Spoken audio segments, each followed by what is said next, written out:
ರೈತ ಮಿತ್ರ ನಮಸ್ಕಾರ. ಇವತ್ತಿನ ಕೃಷಿ ಖುಷಿ ಕಾರ್ಯಕ್ರಮದಲ್ಲಿ ನಾವು ನೋಡಲಿಕ್ಕಿರುವಂಥದ್ದು ಮೀಟರ್ ಅಲಸಂಡೆ, ಆರ್ಕ ಮಂಗಳ ಅಂತ ಹೇಳುವಂತಹ ತಳಿಯ ವಿಶಿಷ್ಟವಾಗಿರುವಂಥ ಮೀಟರ್ ಅಲಸಂಡೆಯನ್ನು ಗಮನಿಸಲಿಕ್ಕಿದ್ದೇವೆ. ಅರೆ ಮೀಟರ್ ಅಲಸಂಡೆಯಾ? ಹೌದು, ಖಂಡಿತವಾಗಿಯೂ. ಒಂದು ಕೈಯಷ್ಟು ಉದ್ದವಾಗಿರುವಂತಹ ಮೀಟರ್ ಉದ್ದದ ಅಲಸಂಡೆಯನ್ನು ಯಾವ ರೀತಿಯಾಗಿ ಬೆಳೆದಿದ್ದಾರೆ, ಬೆಳಿಬೇಕು ಅಂತ ಹೇಳಿದಾಗ ಅವರಿಗೆ ಯಾರೆಲ್ಲ ರೀತಿಯಾಗಿ ಮಾರ್ಗದರ್ಶನ ನೀಡಿದ್ರು ಎಂಬುದರ ಬಗ್ಗೆಯೂ, ಅದರೊಟ್ಟಿಗೆ ಮೊದಲಾಗಿ ಕೃಷಿಕರಾಗಿದ್ರಾ ಅಥವಾ ಏನೆಲ್ಲ ಸಮಸ್ಯೆಗಳನ್ನು ಎದುರಿಸಿಕೊಂಡು ಕೃಷಿಕರಾದರು, ಎಲ್ಲದರ ಬಗ್ಗೆಯೂ ಸಂಪೂರ್ಣ ಮಾಹಿತಿಯನ್ನು ಇವತ್ತಿನ ಕೃಷಿ ಖುಷಿ ಕಾರ್ಯಕ್ರಮದಲ್ಲಿ ನಾವು ಗಮನಿಸಲಿಕ್ಕಿದ್ದೇವೆ. ನಾನಿಮ್ಮ ಪ್ರದೀಪ್ ಉಪಾಧ್ಯಾಯ.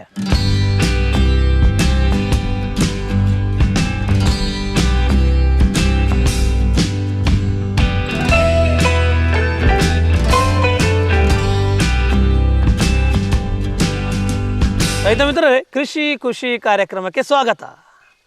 16 ಸಾಲುಗಳಲ್ಲಿ ಬರೋಬ್ಬರಿಯಾಗಿರುವಂಥ ಮೀಟರ್ ಅಲಸಂಡೆಯನ್ನು ಬೆಳೆಯುವ ಮೂಲಕವಾಗಿ ಈ ಒಂದು ಮೀಟರ್ ಅಲಸಂಡೆಯನ್ನು ಪಡೆದಿರುವಂತಹ ವ್ಯಕ್ತಿ ನಮ್ಮೊಂದಿಗಿದ್ದಾರೆ. ಸಂಪೂರ್ಣವಾಗಿರುವಂಥ ಯಶಸ್ಸನ್ನು ಕಂಡಿರುವಂತಹ ವ್ಯಕ್ತಿ ಯಾರು ಅಂತ ಹೇಳಿದರೆ ಯುವರಾಜ್ ಜಿ ಅವರು, ತಿಮ್ಮರೊಡ್ಡ ಬಡಕ್ಕೋಡಿ ಗ್ರಾಮದಲ್ಲಿ ಅವರು ನಮ್ಮೊಂದಿಗಿದ್ದಾರೆ. ಭಾಳ ಖುಷಿ ಆಗ್ತಾ ಉಂಟು. ಯಾಕಂದರೆ ಸಾಧನೆ ಮಾಡಬೇಕು, ಆ ಸಾಧನೆಗೆ ಯಶಸ್ಸು ಬರುವವರೆಗೆ ಆ ಸಾಧನೆಯನ್ನು ಯಾವತ್ತೂ ನಿಲ್ಲಿಸಬಾರ್ದು ಅಂತ ಹೇಳುವಂಥ ಛಲದಂಕಾಗಿರುವಂಥ ಈ ಕೃಷಿಕ ಭಾಳ ಸಂತೋಷದಿಂದ ಕಾರ್ಯಕ್ರಮಕ್ಕೆ ಸ್ವಾಗತ. ಎಸ್, ಎಷ್ಟು ಖುಷಿ ಆಗ್ತಾ ಉಂಟು. ಯಾಕಂತ ಹೇಳಿದರೆ ಆ ಒಂದು ಸಾಧನೆ ಮಾಡಬೇಕು ಅಂತ ಹೇಳಿದಾಗ, ಆ ಸಾಧನೆಗೆ ಯಾವುದೇ ರೀತಿಯ ಸಮಸ್ಯೆಗಳು ಬಂದಾಗ ಎದುರಿಸಿ ನಿಲ್ಲಿಸ್ತೇನೆ ಅಂತ ಹೇಳುವಂಥ ಛಲ ಆ ಕೃಷಿಯಲ್ಲಿರುವಂಥದ್ದು ಹೇಗೆ ಖುಷಿ ಆಗ್ತಾ ಉಂಟು. ಅದನ್ನು ನಮ್ಮ ಬಾಯಿ ಮಾತಲ್ಲಿ ಹೇಳಲಿಕ್ಕೆ ಸಾಧ್ಯ ಇಲ್ಲ. ಅಷ್ಟು ನಮಗೆ ಖುಷಿ ಆಗ್ತಾ ಉಂಟು. ನೀವು ಮೂಲತಃ ಕೃಷಿಕರೇ?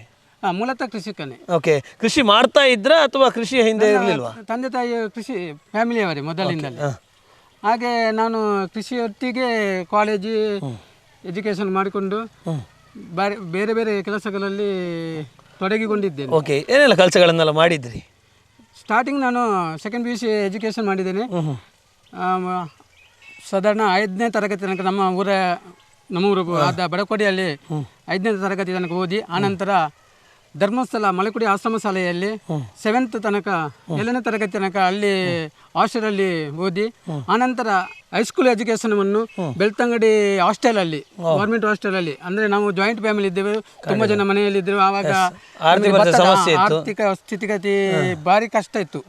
ಅಂದರೆ ಭತ್ತ ಬೇಸಾಯ ಮಾತ್ರ ಮಾಡ್ತಿದ್ದೇವೆ, ಅಡಿಕೆ ತೆಂಗು ಯಾವುದಿಲ್ಲದ ಕಾರಣ ನಾವು 16 ಮಕ್ಕಳು ಮನೆಯಲ್ಲಿದ್ದೇವೆ. ಎಷ್ಟು ಜಾಗ ಇತ್ತು ಆ ಟೈಮ್? ನಮಗೆ ಜಾಗ ಈಗಲೂ ಒಂದು 10 ಎಕರೆ ಜಾಗ ಉಂಟು. 10 ಎಕರೆ ಉಂಟು.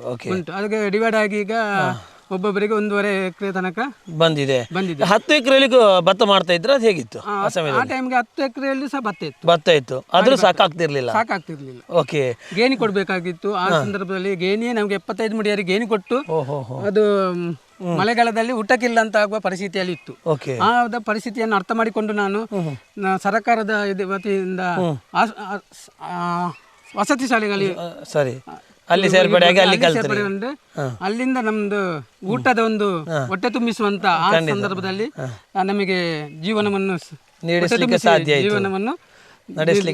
ಸಾಧ್ಯ ಆಯ್ತು. ಉದ್ಯೋಗ ಅಂತ ಹೇಳಿದ್ರೆ ಏನೆಲ್ಲ ಮಾಡ್ತಾ ಹೋದ್ರಿ ಸರ್? ಆನಂತರ ನಾನು ಕಾಲೇಜ್ ಎಜುಕೇಷನ್ಗೆ ಮಾಡುವ ಅಂತೇಳಿ 10th ಆದ ಮೇಲೆ PUC ಎಜುಕೇಷನ್ ಮಂಗಳೂರಲ್ಲಿ ನಮ್ಮ ಚಿಕ್ಕಮ್ಮನ ಮನೆಯಿಂದ ಹೋಗುವ ಒಂದು ಸಂದರ್ಭ, ತಂದೆಯ ಒತ್ತಡದಿಂದ ಅಲ್ಲಿ ಚಿಕ್ಕಮ್ಮನ ಮನೆಯಲ್ಲಿ ಮಂಗಳೂರಿಗೆ ಕಳಿಸಿದ್ರು. ತದನಂತರ ಅಲ್ಲಿ ಒಂದು 6 ತಿಂಗಳು ನನಗೆ ಚಿಕ್ಕಮ್ಮನ ಮನೆಯಿಂದ ಕೆಲವೊಂದು ಸಣ್ಣ ಪುಟ್ಟ ಸಮಸ್ಯೆಯಿಂದ ಅದು ಆಗಲಿಲ್ಲ.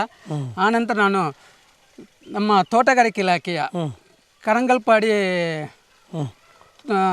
ಸ್ಟಾಲ್ ಉಂಟು, ಅಲ್ಲಿ ಒಂದು ತೋಟಗಾರಿಕೆ ಸ್ಟಾಲ್ ಉಂಟು. ಸ್ಟಾಲ್ ಅಂದರೆ ಅದು ಮಾರ್ಕೆಟಿಂಗ್. ಅಲ್ಲಿ ಸಂಜೆ ಹೊತ್ತು ಮತ್ತು ಬೆಳಿಗ್ಗೆ ಹೊತ್ತು ಹೋಟ್ಲಲ್ಲಿ ಕೆಲಸ ಮಾಡಿಕೊಂಡು ಕಾಲೇಜ್ 9 ಗಂಟೆಯಿಂದ 4 ಗಂಟೆ ತನಕ ಕಾಲೇಜ್ ಮಾಡಿಕೊಂಡು, ಆನಂತರ ಹೋಟ್ಲಲ್ಲಿ 9 ಗಂಟೆಯ ಮೊದಲು ಅಥವಾ 4 ಗಂಟೆ ನಂತರ ಹೋಟ್ಲಲ್ಲಿ ಮಾಡಿಕೊಂಡು, ತದನಂತರ ಅದು ಆಗದೆ ಶನಿವಾರ ಮತ್ತು ಆದಿತ್ಯವಾರದ ಟೈಮಲ್ಲಿ ಪಿಕ್ಚರ್ ಥಿಯೇಟರ್ನ ಕುಶನ್ ರಿಪೇರಿಯ ಒಂದು ನನ್ನ ಫ್ರೆಂಡ್ ಒಬ್ಬರು ಇದ್ದರು ಪಕ್ಕದಲ್ಲಿ. ಅವರೊಟ್ಟಿಗೆ ನಾನು ಬೆಳಿಗ್ಗೆ 6 ಗಂಟೆಯಿಂದ 9 ಗಂಟೆ ತನಕ ಅವರೊಟ್ಟಿಗೆ ಹೋಗಿ, ಆನಂತರ ಅವ್ರಿಗೆ ಬಿಟ್ಟುಕೊಡ್ಬೇಕಿತ್ತು. ಆ ಸಂದರ್ಭ ನನಗೂ ಸಹ ಕಾಲೇಜಿಗೆ ಹೋಗ್ಲಿಕ್ಕೆ ಆಗ್ತಿತ್ತು, ಅದನ್ನು ಮಾಡ್ತಿದ್ದೆ. ಆನಂತರ ಬಾರ್ಬೆಂಡಿಂಗ್ ಬಾರ್ಬಿನ್ ಬಿಲ್ಡಿಂಗ್ ವರ್ಕರ್ ಅವರು ನಮ್ಮವರು ಫ್ರೆಂಡ್ ಇದ್ರು, ಅವರು ಅಗತ್ಯ ಬಿದ್ದಾಗ ಅವರು ಕರೀತಿದ್ರು. ಅವಾಗ ಸಂಡೇ ಬೆಳಿಗ್ಗೆಯಿಂದ ಸಂಜೆ ತನಕ ಸ್ಲ್ಯಾಬ್ 5-6 ಮಾಡಿಯ ಮೇಲೆ ಹೋಗಿ ಕೆಲಸ ಮಾಡಿ ಅದರ ಅಲ್ಲಿ ಸಹ ನಾನೊಂದು ನನ್ನ ಶರೀರವನ್ನು ಗಟ್ಟಿಮುಟ್ಟಾಗಿ ಪರಿವರ್ತನೆ ಮಾಡಬೇಕಾಗಿ ನಾನು ಯಾವುದೇ ಜಿಮ್ಮು ಅಥವಾ ಯಾವುದೇ ಇದಕ್ಕೆ ಹೋಗದೆ ನನ್ನ ಶರೀರವನ್ನು ಗಟ್ಟಿಮುಟ್ಟಾಗಿ ನಾನು ಕೆಲಸದಿಂದಲೇ ನಾನೊಂದು ಶಕ್ತಿಶಾಲಿಯಾಗಿ ಬರುವಂತ ಆಲೋಚನೆ ಆವಾಗಲೇ ಇಟ್ಕೊಂಡಿದ್ರಿ. ಖಂಡಿತವಾಗಿ ಎಲ್ಲ ರೀತಿಯ ಉದ್ಯೋಗಗಳು ಮಾಡ್ತಾ ಹೋಗ್ತೀರಿ. ಕೃಷಿಗೆ ಬರಬೇಕು, ಸಂಪೂರ್ಣವಾಗಿ ಕೃಷಿಗೆ ತೊಡಗಿಕೊಳ್ಬೇಕು ಅಂತೇಳಿ ಹೇಗೆ ಆಲೋಚನೆ ಮಾಡಿದ್ರಿ? ನಾನು ಮಂಗಳೂರಲ್ಲಿ ರೂಮ್ ಮಾಡಿಕೊಂಡು, ಮಂಗಳೂರಲ್ಲಿ 8 ಜನ ಕೆಲಸದವರಿದ್ದರು. ಆ ಸಂದರ್ಭದಲ್ಲಿ ರಾತ್ರಿ ಒಬ್ಬನೇ ನಾನೊಂದು ನನ್ನ ರೂಮಲ್ಲಿ ಇರುವಾಗ ನನಗೆ ಒಂದು ಕನಸು ಬಿತ್ತು, ನಿನ್ನ ಮನೆ ಹಾಳಾಗ್ತಾ ಉಂಟು, ನೀನು ಮನೆಗೆ ಹೋಗಿ ಕೃಷಿ ಇಂಪ್ರೂವ್ಮೆಂಟ್ ಮಾಡು ಅಂತ ಹೇಳಿ ನನಗೆ ರಾತ್ರಿ ಕನಸಲ್ಲಿ ಬಂದ ಮರು ದಿವಸನೇ ನಾನು ಬಂದು ತಂದೆ ಹತ್ರ ಮಾತಾಡಿ ನಾವು ತೋಟ ಇಡುವ, ಎಲ್ಲರೂ ತೋಟ ಇಡ್ತಿದ್ದೇವೆ, ನಮ್ದು ಇಲ್ಲದ್ರೆ ಖರ್ಚಿಗೆಲ್ಲ ಕಮ್ಮಿ ಕಷ್ಟ ಆಗ್ತಾ ಉಂಟು, ಅದಕ್ಕೋಸ್ಕರ ನಾವು ತೋಟ ಇಡುವ ಅಂತ ಹೇಳಿ ಅಪ್ಪನ ಹತ್ರ ಕೇಳಿದಾಗ ಅಪ್ಪ ಒಪ್ಪಲಿಲ್ಲ. ಗದ್ದೆಯಲ್ಲಿ ಅಡಿಕೆ ಮರ ನೆಟ್ಟರೆ ಊಟಕ್ಕೆ ಸಮಸ್ಯೆ ಆದೀತು ಅಂತ ಹೇಳಿದೆ.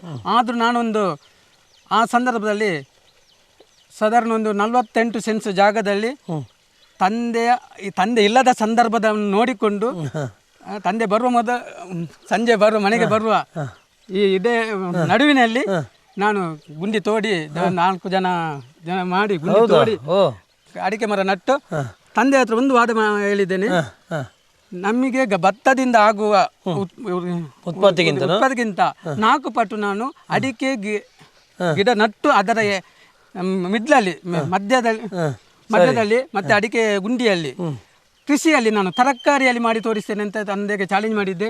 ಅದನ್ನು ನಾನು ಯಶಸ್ವಿ ಆದೆ. ಅದರಲ್ಲಿ 4 ಕ್ವಿಂಟಲ್ ಕುಂಬಳಕಾಯಿ, ವಿಳ್ಯದೆಲೆ, ಅಲಸಂಡೆ, 8 ವೆರೈಟಿ ತರಕಾರಿಗಳನ್ನು ಮಾಡಿ ಆ ಸಂದರ್ಭದಲ್ಲಿ ಒಂದು ಸೈಕಲ್ ಇತ್ತು ನನ್ನ ಹತ್ರ. ಸೈಕಲಲ್ಲಿ ಕಟ್ಟಿಕೊಂಡು ಹೋಗಿ ಮನೆಗೆ ಕೊಟ್ಟು ಮಾರಿಕೊಂಡು ಬಂದು ಖಂಡಿತ ಹ್ಯಾಟ್ಸ್ ಆಫ್ ಹೇಳಬೇಕು. ಆ ಪ್ರಾರಂಭದಲ್ಲಿ ಎಷ್ಟು ಅಡಿಕೆ ಗಿಡ ನಟ್ಟಿದ್ರಿ? ಪ್ರಾರಂಭದಲ್ಲಿ ಸ್ಟಾರ್ಟಿಂಗ್ 2 ವರ್ಷದ ಅಂತರ ಇಟ್ಕೊಂಡು 1 ವರ್ಷದಲ್ಲಿ 400, 1 ವರ್ಷದಲ್ಲಿ 400, 800 ಗಿಡಕ್ಕೆ ಒಮ್ಮೆಲೆ ಕೈ ಹಾಕಿದ್ದೇನೆ. ಓಕೆ, ಆ ಯಶಸ್ಸನ್ನು ಕಂಡ ನಂತರವಾಗಿ ತಂದೆಯವರು ಯಾವ ರೀತಿ ಖುಷಿ ಆಯಿತು ಅವರಿಗೆ? ನಂತರ ಅದು ಫಸಲು ಬರುವಾಗ ಭಾರಿ ಖುಷಿ ಆಗಿದೆ. ಈಗಲೂ ನನ್ನ ತಂದೆ ಇದ್ದಾರೆ, ತಂದೆ ತಾಯಿ ಇದ್ದಾರೆ. ಓಕೆ, ಈ ಎಲ್ಲ ರೀತಿಯಾಗಿ ಆ ಯಶಸ್ಸನ್ನು ಕಾಣ್ತೀರಿ. ಅದ ನಂತರವಾಗಿ ತರಕಾರಿಯನ್ನು ಮಾಡಬೇಕು ಅಂತ ಹೇಳುವಂಥ ಆಲೋಚನೆ ಬಂದಾಗ ಪ್ರಥಮವಾಗಿ ಯಾವ ತರಕಾರಿ ಮಾಡ್ತಾ ಹೋದ್ರಿ?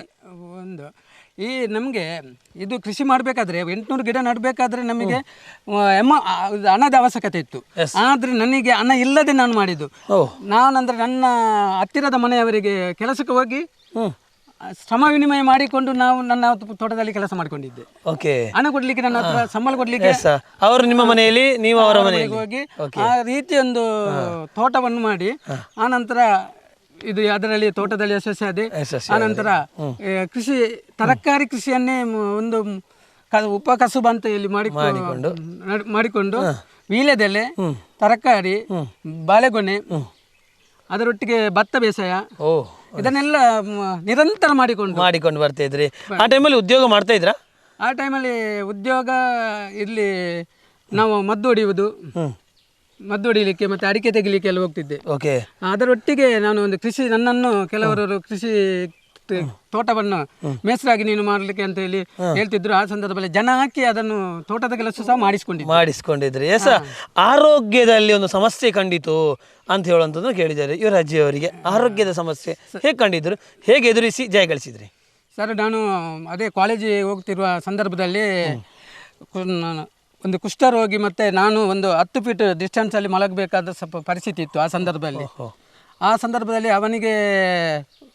ಅವರಿಗೆ ಕಚ್ಚಿದ ಸೊಳ್ಳೆ ನನಗೆ ಕಚ್ಚಿ ನನಗೆ ಅದು ಒಂದು 8 ವರ್ಷದ ನಂತರ ನಾನು ಕಾಲೇಜು ಮುಗಿಸಿ ಆನಂತರ ನಮ್ಮ ಊರಲ್ಲಿ ಕೃಷಿ ಮಾಡುತ್ತಿರುವ ಸಂದರ್ಭದಲ್ಲಿ ನನಗೆ ಮತ್ತೊಂದು ನಂದು ಎಲೆಕ್ಟ್ರಿಕಲ್ ಸ್ವಲ್ಪ ಕೆಲಸ ಗೊತ್ತಿತ್ತು. ಒಂದು ಸ್ವಉದ್ಯೋಗ ಅಂತೇಳಿ ನನಗೆ ಬ್ಯಾಂಕಲ್ಲಿ ಒಬ್ಬರು ಪರಿಚಯದವರು ಹೇಳಿದರು, ನಿಮಗೆ ಸ್ವಉದ್ಯೋಗ ಲೋನ್ ಕೊಡ್ತೇವೆ, 50,000 ಲೋನ್ ತನಕ ಕೊಡ್ತೇವೆ ಅಂತ ಹೇಳಿ.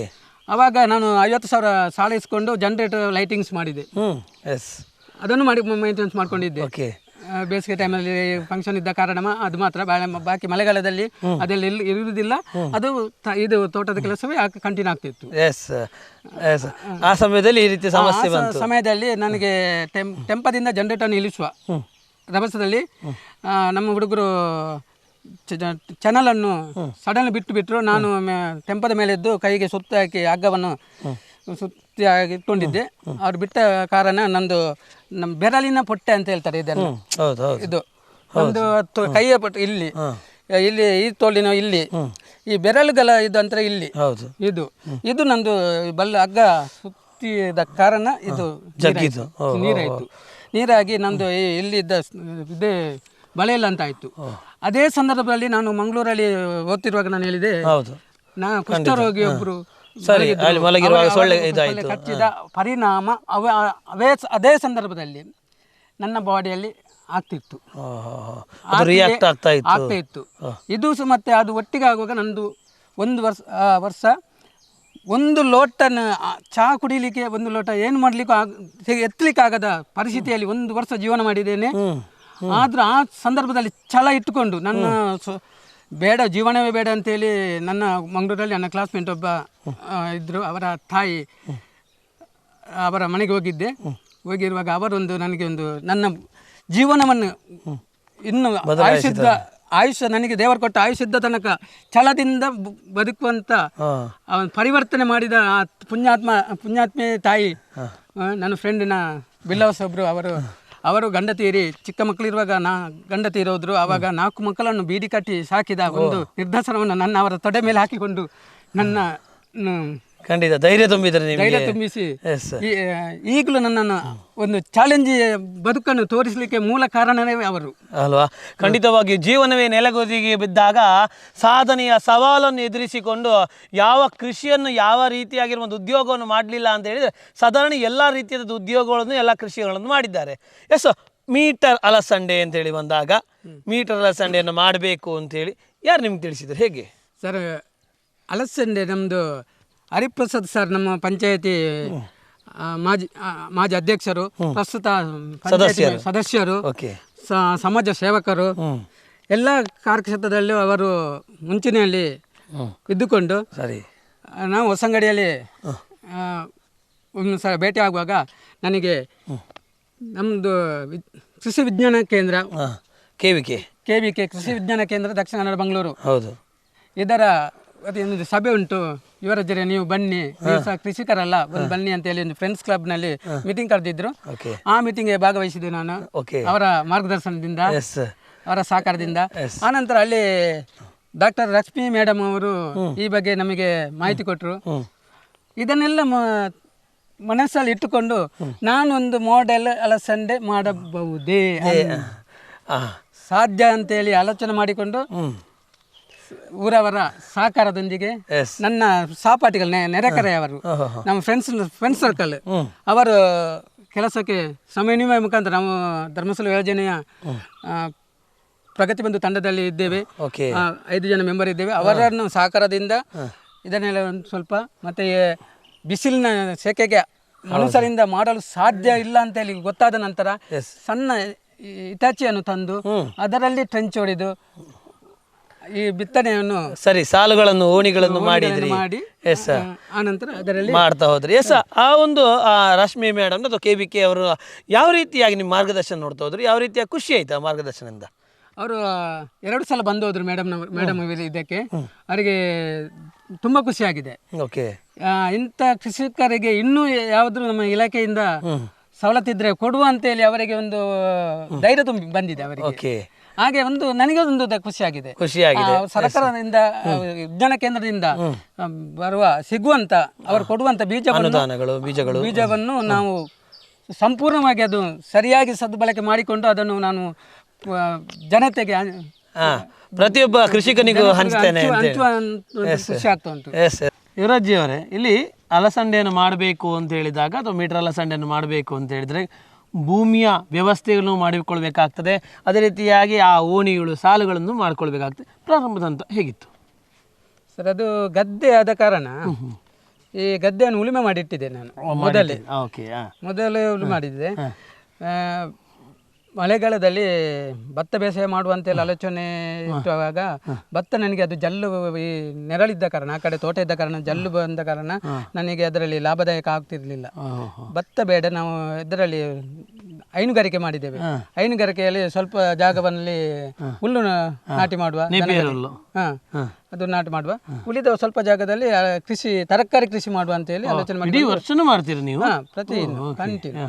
ಹಾಗೆ ಅದಕ್ಕೆ ಸ್ವಲ್ಪ ಮುಳ್ಳು ಬಂದಿತ್ತು, ನಾಚಿಕೆ ಮುಳ್ಳು ಅಂತೇಳಿ ಗದ್ದೆಯಲ್ಲಿ ಬಂದಿತ್ತು.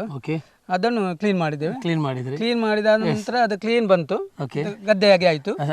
ಹಾಗಂತ ಚಿಕ್ಕ ಒಂದು ಇಟಾಚಿಯಲ್ಲಿ ಒಂದು ಅಗ್ಗದಲ್ಲಿ ಸಾಲು ಮಾಡಲಿಕ್ಕೆ ಒಂದು ಲೈನ್ ಮಾಡಿಕೊಟ್ಟೆ. ಆನಂತರ ಅವನು ಫ್ರೆಂಡ್ ಅಂತ ಹೇಳಿದ್ರೆ ಹೀಗೇನೇ ಆಗಬೇಕು, ನೇರ ಆಗಬೇಕು ನೆಕ್ಸ್ಟ್ ಅಂತ ಹೇಳಿ ದೀಪ ಒಂದು ಅಳತೆ ಕೊಟ್ಟಿದ್ದೇನೆ. 4.25 ಫೀಟ್ ನಡುವಿನಲ್ಲಿ ಸಾಲು, ಆಚೆ ಈಚೆ 4.25 ಫೀಟ್ ಅಂತರದಲ್ಲಿ ನೀನು ಸ್ಟ್ರೈಟ್ ಹೊಡಿತಾ ಹೋಗ್ಬೇಕು ಅಂತ.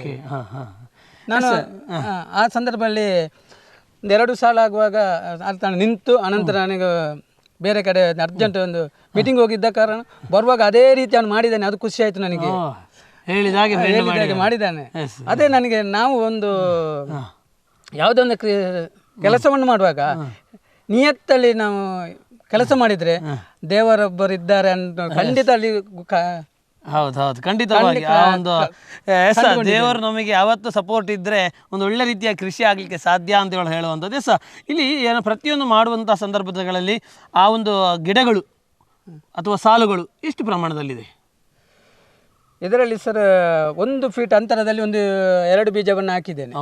ಒಂದು ಫೀಟ್ ಅಂತರ, 1 ಫೀಟ್ ಒಂದು ಓಣಿಯಲ್ಲಿ ಸಾಧಾರಣ ಇದೊಂದು ಟ್ರೆಂಚ್ ಸರ್ 102 ಫೀಟ್ ಉದ್ದ ಉಂಟು. 102 ಫೀಟ್ ಉದ್ದಕ್ಕೆ 102 ಫೀಟ್ ಉದ್ದ. ಎಷ್ಟು ಸಾಲುಗಳು? 16 ಸಾಲು ಉಂಟು. ನಾನು 20 ಸಾಲು ಹೊಡೆದಿದ್ದೇನೆ. ಅದರ 20 ಸಾಲಲ್ಲಿ 2 ಸಾಲು ಹುಲ್ಲು ನಾಟಿ ಮಾಡಿದೆ, 2 ಸಾಲು ಬೇರೆ ತರಕಾರಿ ಮಾಡುವ ಅಂತ ಹೇಳಿ 2 ಸಾಲು ಖಾಲಿ ಬಿಟ್ಟಿದ್ದೇನೆ. ಬೆಂಡೆಕಾಯಿ ಅದರಲ್ಲಿ ಹಾಕುವ ಅಂತೇಳಿ ಬೆಂಡೆಕಾಯಿ ಹಾಕಿದ್ದೆ. 16 ಸಾಲು ಅಲಸಂಡೆ ಮಾಡಿದ್ದೀರಿ. ಈ 16 ಸಾಲು ಅಲಸಂಡೆ ಮಾಡಬೇಕು ಅಂತ ಹೇಳಿದ್ರೆ ಅದಕ್ಕೆ ನೀರಿನ ವ್ಯವಸ್ಥೆ, ಅದಕ್ಕೆ ಗೊಬ್ಬರದ ವ್ಯವಸ್ಥೆ ಹೇಗೆ ಮಾಡ್ಕೊಂಡ್ರಿ? ನೀರಿನ ಅಂದರೆ ನಮ್ಮದು ಕೆರೆ ಉಂಟು, ಬೋರ್ ಉಂಟು.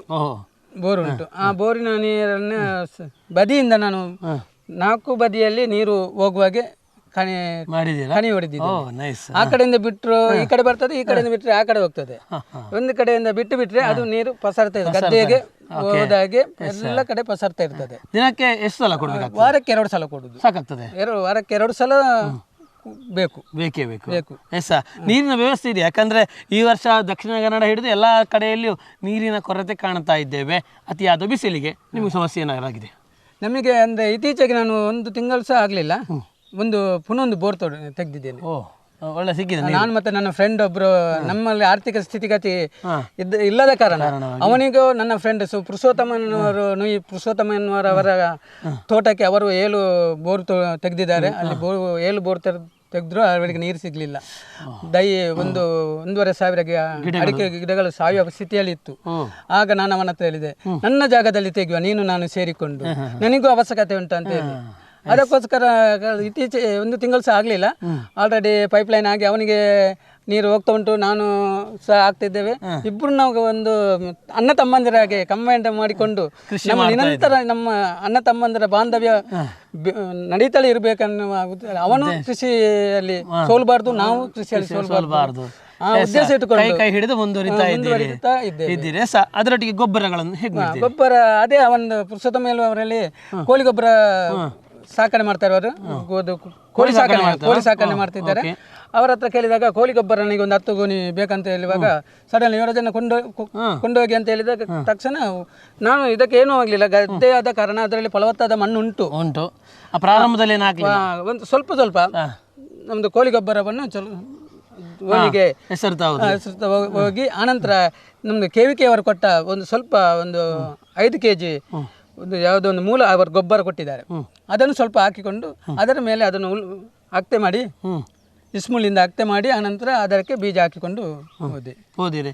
ಅದರೊಟ್ಟಿಗೆ ಒಂದು ಗೊಬ್ಬರಗಳನ್ನು, ಇದು ದನದ ಗೊಬ್ಬರಗಳು, ಹಟ್ಟಿ ಗೊಬ್ಬರಗಳನ್ನು ಯಾವ ರೀತಿ ಮಾಡ್ತಾ ಹೋದ್ರಿ? ಹಟ್ಟಿ ಗೊಬ್ಬರ ನಾವು ಹಟ್ಟಿ ಗೊಬ್ಬರ ಹಾಕಲಿಲ್ಲ, ಹಟ್ಟಿ ಸೆಗಣಿ ನೀರನ್ನು ಇದು ಕೊಡ್ತಾ ಇದ್ದೇನೆ ಗಿಡಕ್ಕೆ. ಹೇಗೆ ಯಾವ ರೀತಿಯ ವ್ಯವಸ್ಥೆ ಇದೆ? ನಾನು ನನ್ನ ಕೃಷಿ ಜಾಗ ಕೆಳಗಿರುವುದು ಅಷ್ಟಿ ಮೇಲಿದ್ದ ಕಾರಣ ನನಗೆ ಅಲ್ಲಿ 2 ಟ್ಯಾಂಕಿ ಮಾಡಿಕೊಂಡಿದ್ದೇನೆ. ಆ 2 ಟ್ಯಾಂಕಿ, ಒಂದು ಟ್ಯಾಂಕಿಯಲ್ಲಿ ದನದ ಕೊಟ್ಟಿಗೆ ಅಂದ ಸೀದಾ ಒಂದು ಟ್ಯಾಂಕಿಗೆ ಹೋಗ್ತದೆ, ಅದರಲ್ಲಿ ಓವರ್ಫ್ಲೋ ಆದ ಒಂದು ಮತ್ತೊಂದು ಟ್ಯಾಂಕಿಗೆ ಹೋಗ್ತದೆ, ಅಲ್ಲಿ ಕ್ಲೀನ್ ಆಗಿರ್ತದೆ. ಆ ನೀರನ್ನು ಅಲ್ಲಿಂದ ನಾನು ನಮ್ಮ ಕೆಳಗಿನ ತೋಟದಿಂದ ನೀರನ್ನು ಟ್ಯಾಂಕಿಗೆ ಹಾಕಿ ಅದನ್ನು ತೆಗೆದ್ರೆ ರೀಫೋರ್ಸ್ಗೆ ರಿಟರ್ನ್ ನಮ್ಮ ಬರ್ತದೆ ಗದ್ದೆಗೆ, ಕೃಷಿ ಗದ್ದೆಗೆ ಇಲ್ಲಿ ಬರ್ತಾ ಉಂಟು. ಎಷ್ಟು ದಿವಸಕ್ಕೊಮ್ಮೆ ನೀಡಬೇಕಾಗ್ತದೆ? ಅದು ವಾರಕ್ಕೊಮ್ಮೆ ಕೊಟ್ಟರೆ ಸಾಕು. ವಾರಕ್ಕೊಮ್ಮೆ 15 ದಿವಸಕ್ಕೊಮ್ಮೆ ಕೊಟ್ಟರೆ ಸಾಕಾಗ್ತದೆ. ಎಸ್, ಯಾವ ರೀತಿಯಾಗಿ ಆ ವ್ಯವಸ್ಥೆ ಇದೆ? ಯಾಕಂದ್ರೆ ಆ ಮೇಲಿನ ಮನೆ ಇರುವಂಥದ್ದು, ಕೆಳಮಟ್ಟದಲ್ಲಿ ಇರುವಂಥದ್ದು ಕೃಷಿ ತೋಟ. ಯಾವ ರೀತಿಯಾಗಿ ಆ ಗೊಬ್ಬರದ ನೀರು ಅರ್ಥಾತ್ ಸೆಗಣಿ ನೀರು ಬರ್ತಾ ಹೋಗ್ತದೆ, ಹೇಗೆ ವ್ಯವಸ್ಥೆ ಮಾಡಿಕೊಂಡಿದ್ದಾರೆ ಎಲ್ಲವನ್ನು ಗಮನಿಸ್ತಾ ಬರುವ.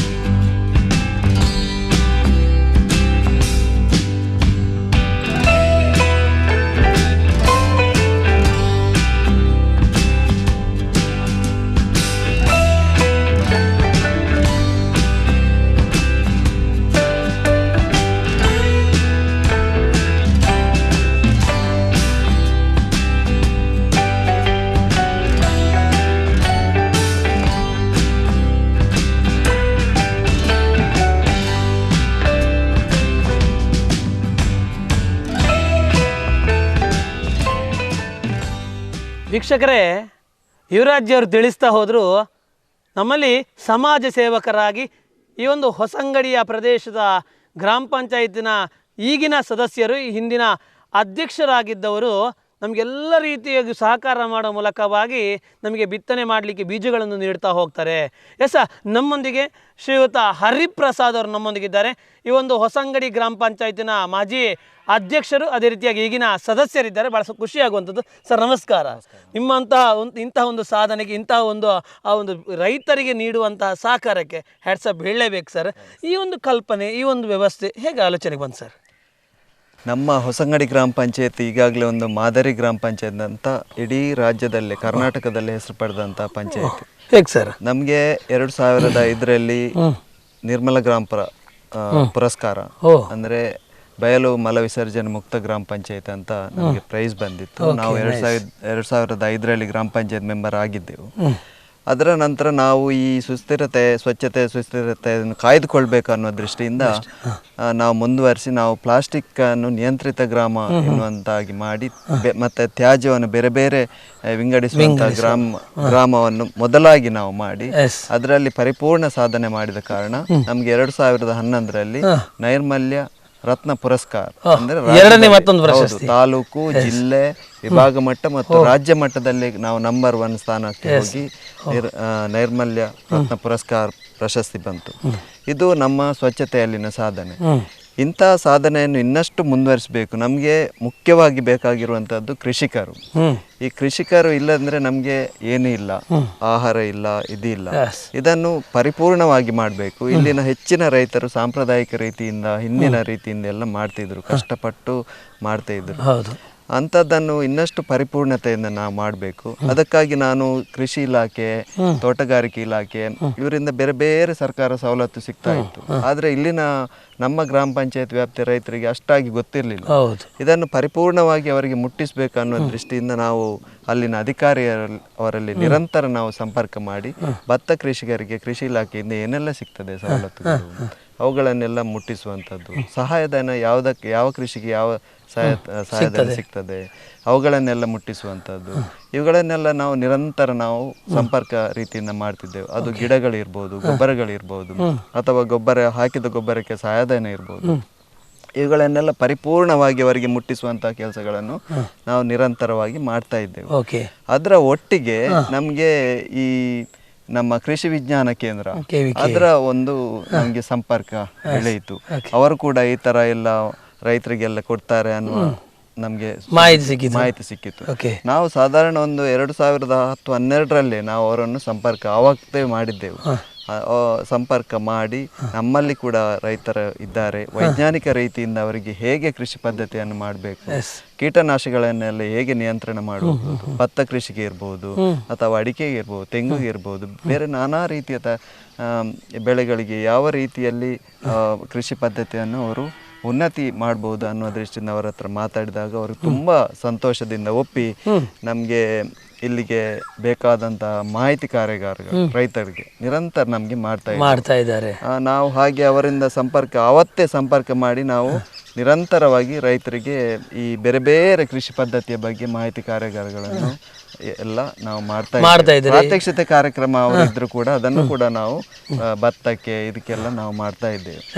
ನಮ್ಮ ಉದ್ದೇಶ ಏನಂದ್ರೆ ಇಲ್ಲಿನ ರೈತರು ಪರಿಪೂರ್ಣವಾಗಿ ವೈಜ್ಞಾನಿಕ ರೀತಿಯಿಂದ ಕೃಷಿ ಪದ್ಧತಿಯನ್ನು ಅಳವಡಿಸಿ ಅದರಿಂದ ಉನ್ನತಿ ಸಾಧಿಸಬೇಕೆನ್ನುವ ಏಕೈಕ ಉದ್ದೇಶದಿಂದ ನಾವು ಮಾಡ್ತಾ ಇದ್ದೇವೆ.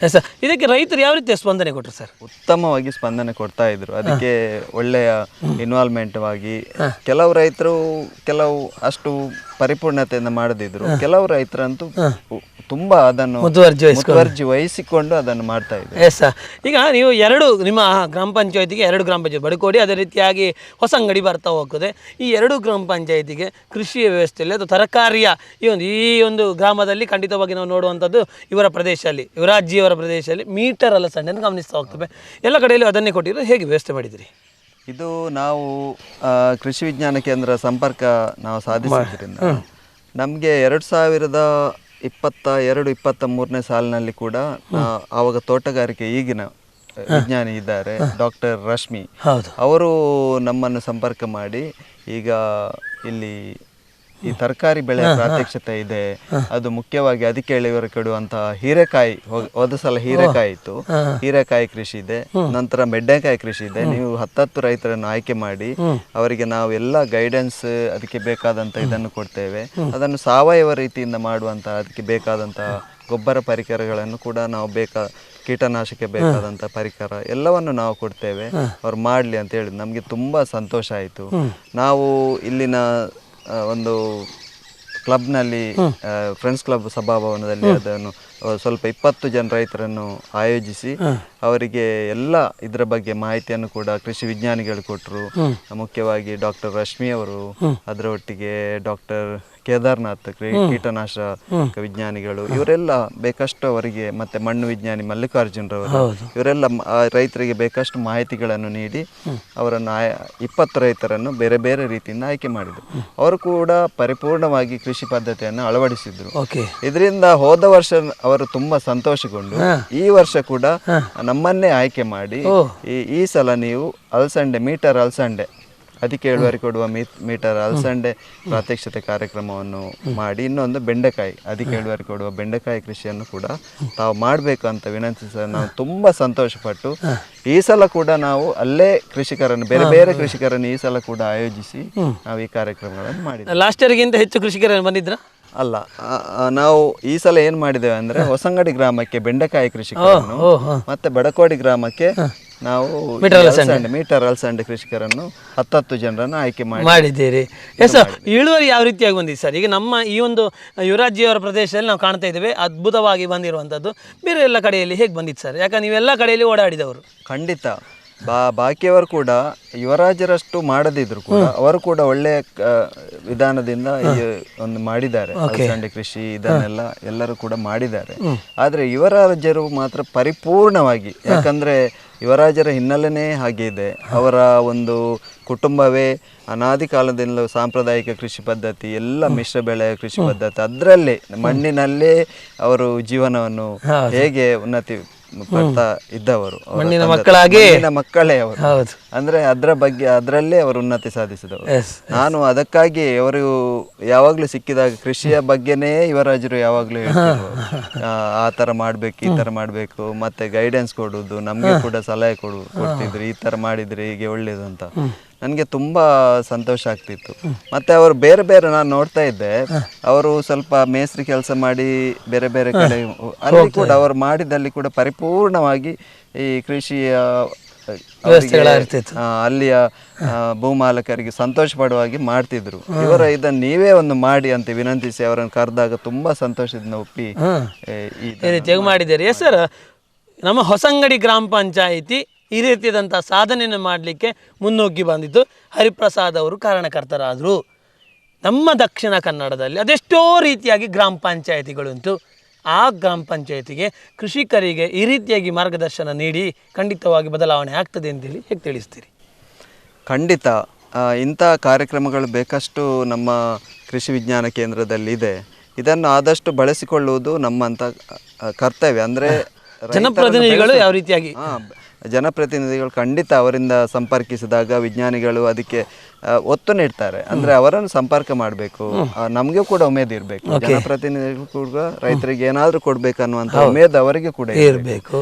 ಅಂತ ರೈತರನ್ನು ಬೆಳೆಸಿದ್ರೆ ಖಂಡಿತ ಒಳ್ಳೇದಾಗ್ತದೆ. ಆದ್ರಿಂದ ಇದು ಜನಪ್ರತಿನಿಧಿಗಳ ಒಂದು ಕರ್ತವ್ಯ ಅಂತಲೇ ಹೇಳ್ಬೋದು. ಅದನ್ನು ಎಲ್ಲರೂ ಕೂಡ ಮಾಡಿದಾಗ ನಮ್ಮ ಒಂದು ಸಮೃದ್ಧ ಕೃಷಿ ನಮ್ಮ ದಕ್ಷಿಣ ಕನ್ನಡದಲ್ಲಿ ಆಗಲಿಕ್ಕೆ ಖಂಡಿತ ಸಾಧ್ಯ ಇದೆ. ಆಹಾರ ಭದ್ರತೆ ಕೂಡ ನಮಗೆ ಜಾಸ್ತಿ ಆಗಲಿಕ್ಕೆ ಅದು ಸಾಧ್ಯ ಆಗ್ತದೆ ಅಂತ ಹೇಳಿ ಸರ್. ಖಂಡಿತ ಸರ್, ಇನ್ನಷ್ಟು ರೀತಿಯಾಗಿ ಕೃಷಿಕರು ಬೆಳವಣಿಗೆ ಆಗಲಿಕ್ಕೆ ಹೊಸಂಗಡಿ ಗ್ರಾಮ ಪಂಚಾಯತಿ ಸಾಕ್ಷಿಯೇ ಆಗಲಿ, ಅದೇ ರೀತಿಯಾಗಿ ಹಲವಾರು ಗ್ರಾಮ ಪಂಚಾಯತಿ ಇದನ್ನು ಕೇಳುವ ಮೂಲಕವಾಗಿ ನಾವು ಕೂಡ ಮಾಡ್ತೇವೆ ಅಂತ ಹೇಳುವಂತಹ ಭರವಸೆ ಅವರಲ್ಲಿ ಹುಟ್ಟಲಿ ಅಂತ ಹೇಳ್ತಾ ಇದ್ದೇವೆ. ಭಾಳ ಖುಷಿಯಾಗಿ ಸರ್ ಮಾಹಿತಿಯನ್ನು ಸಂಪೂರ್ಣವಾಗಿ ನೀಡ್ತಾ ಇದ್ದಾಗೆ. ಅದೇ ರೀತಿಯಾಗಿ ಮುಂದಿನ ಕನಸು, ಕೃಷಿಕರಲ್ಲಿ ಬದಲಾವಣೆ ಮಾಡಬೇಕು ಅಂತ ಹೇಳುವಂಥದ್ರಲ್ಲಿ ಮುಂದಿನ ಕನಸು ನಿಮ್ಮದು ಹೇಗಿದೆ? ಖಂಡಿತ ನಮ್ಮಲ್ಲಿ ಮುಂದಿನ ಕನಸಿದೆ. ಯಾಕಂತ ಹೇಳಿದರೆ ಬೇರೆ ಬೇರೆ ನೀರಾವರಿ ಪದ್ಧತಿಯಲ್ಲಿ ಟೆಕ್ನಾಲಜಿ ತುಂಬ ಬಂದಿದೆ. ಮಳೆ ಕೊಯ್ಲು ರೀತಿಯಲ್ಲಿ ಅದನ್ನು ಕೃಷಿಗೆ ಹೇಗೆ ಉಪಯೋಗಿಸುವುದು, ಅಥವಾ ಕೃಷಿ ಹೊಂಡ ಮಾಡಿ ಮಳೆ ನೀರನ್ನು ಸಂಗ್ರಹಿಸಿ ಅದನ್ನು ಕೃಷಿ ವಿಧಾನಕ್ಕೆ ಹೇಗೆ ಬಳಸಿಕೊಳ್ಳುವಂಥದ್ದು. ಉದಾಹರಣೆಗೆ ಇಸ್ರೇಲ್ ಮಾದರಿಯಲ್ಲಿ ಕಡಿಮೆ ನೀರಿನ ಒಂದು ಇದರಲ್ಲಿ ಕೃಷಿಯನ್ನು ಹೇಗೆ ಅವರಂದ್ರೆ ನಾವು 1 ಎಕರೆ ಮಾಡೋದನ್ನು ಅವರು 5 ಸೆನ್ಸ್ನಲ್ಲಿ ಇಳುವರಿ ತೆಗಿಬಹುದು. ಅಂಥ ಕೃಷಿ ಪದ್ಧತಿಗಳನ್ನು ನಮ್ಮಲ್ಲಿ ಹೇಗೆ ಅಳವಡಿಸಿಕೊಳ್ಳುವಂಥದ್ದು, ಅದಕ್ಕೆ ಬೇಕಾದಂಥ ಒಂದು ಸರ್ಕಾರಕ್ಕೆ ನಾನು ವಿನಂತಿಸುವುದು ಕೂಡ ಅಷ್ಟೇ. ಅಂತಹ ಸ್ವಲ್ಪ ಟೆಕ್ನಾಲಜಿಸ್ಟ್ಗಳನ್ನೆಲ್ಲ ನೇಮಕ ಮಾಡಿ ಹಳ್ಳಿಗೆ ಕಳಿಸಿ ನಮ್ಮ ಜಮೀನುಗಳು ಅದರ ಮೂಲಕ ಇನ್ನಷ್ಟು ಅದು ನಮಗೂ ಮತ್ತು ಇಸ್ರೇಲ್ಗೆ ಮಣ್ಣಿನ ವಿಷಯದಲ್ಲಿ ಕಂಪೇರ್ ಮಾಡಲಿಕ್ಕೆ ಸಾಧ್ಯ ಇಲ್ಲ. ಅಂಥ ಟೆಕ್ನಾಲಜಿಯನ್ನು ನಮ್ಮ ಭಾರತದಲ್ಲಿ ಮಾಡಿದರೆ ನಾವು ಎಷ್ಟೊಂದು ಸಮೃದ್ಧ ಆಗ್ಬೋದು. ಖಂಡಿತ ಅಂಥದ್ದು ವ್ಯವಸ್ಥೆಗಳನ್ನು ಸರ್ಕಾರ ಆದಷ್ಟು ಮಾಡಬೇಕು. ಕೇಂದ್ರ ಇರಲಿ, ರಾಜ್ಯ ಸರ್ಕಾರಗಳಿರಲಿ, ಅದನ್ನು ಅದಕ್ಕೆ ಪ್ರಥಮ ಪ್ರಾಧಾನ್ಯತೆ ನೀಡಿ ಬೇಕಷ್ಟು ಹಣಗಳು ಅವಶ್ಯಕತೆ ಇಲ್ಲದ ಹಣಕ್ಕೆ ಸರ್ಕಾರ ವ್ಯಯ ಮಾಡ್ತದೆ. ಇಂಥದ್ದಕ್ಕೆಲ್ಲ ಮಾಡಿ ಸ್ವಲ್ಪ ಟೆಕ್ನಾಲಜಿ ಇಂಪ್ರೂವ್ಮೆಂಟ್ ಆಗಲಿ, ಬೆಳೆ ಇಳುವರಿ ಜಾಸ್ತಿ ಆಗಲಿ, ಇಂಥದ್ದಕ್ಕೆ ನಾನು ಹೆಚ್ಚಿಗೆ ಸರ್ಕಾರಕ್ಕೆ ನಾನು ಕೇಳಿಕೊಳ್ಳುವುದು. ಎಸ್ ಭಾಳ ಖುಷಿ ಆಯಿತು. ಖಂಡಿತವಾಗಿಯೂ ಇಂತಹ ಜನಪ್ರತಿನಿಧಿಗಳು ಇನ್ನಷ್ಟು ಹುಟ್ಲಿ ಅಂತ ಕೇಳ್ತಾ ಇದ್ದೇವೆ. ವಂದನೆಗಳು ಸರ್.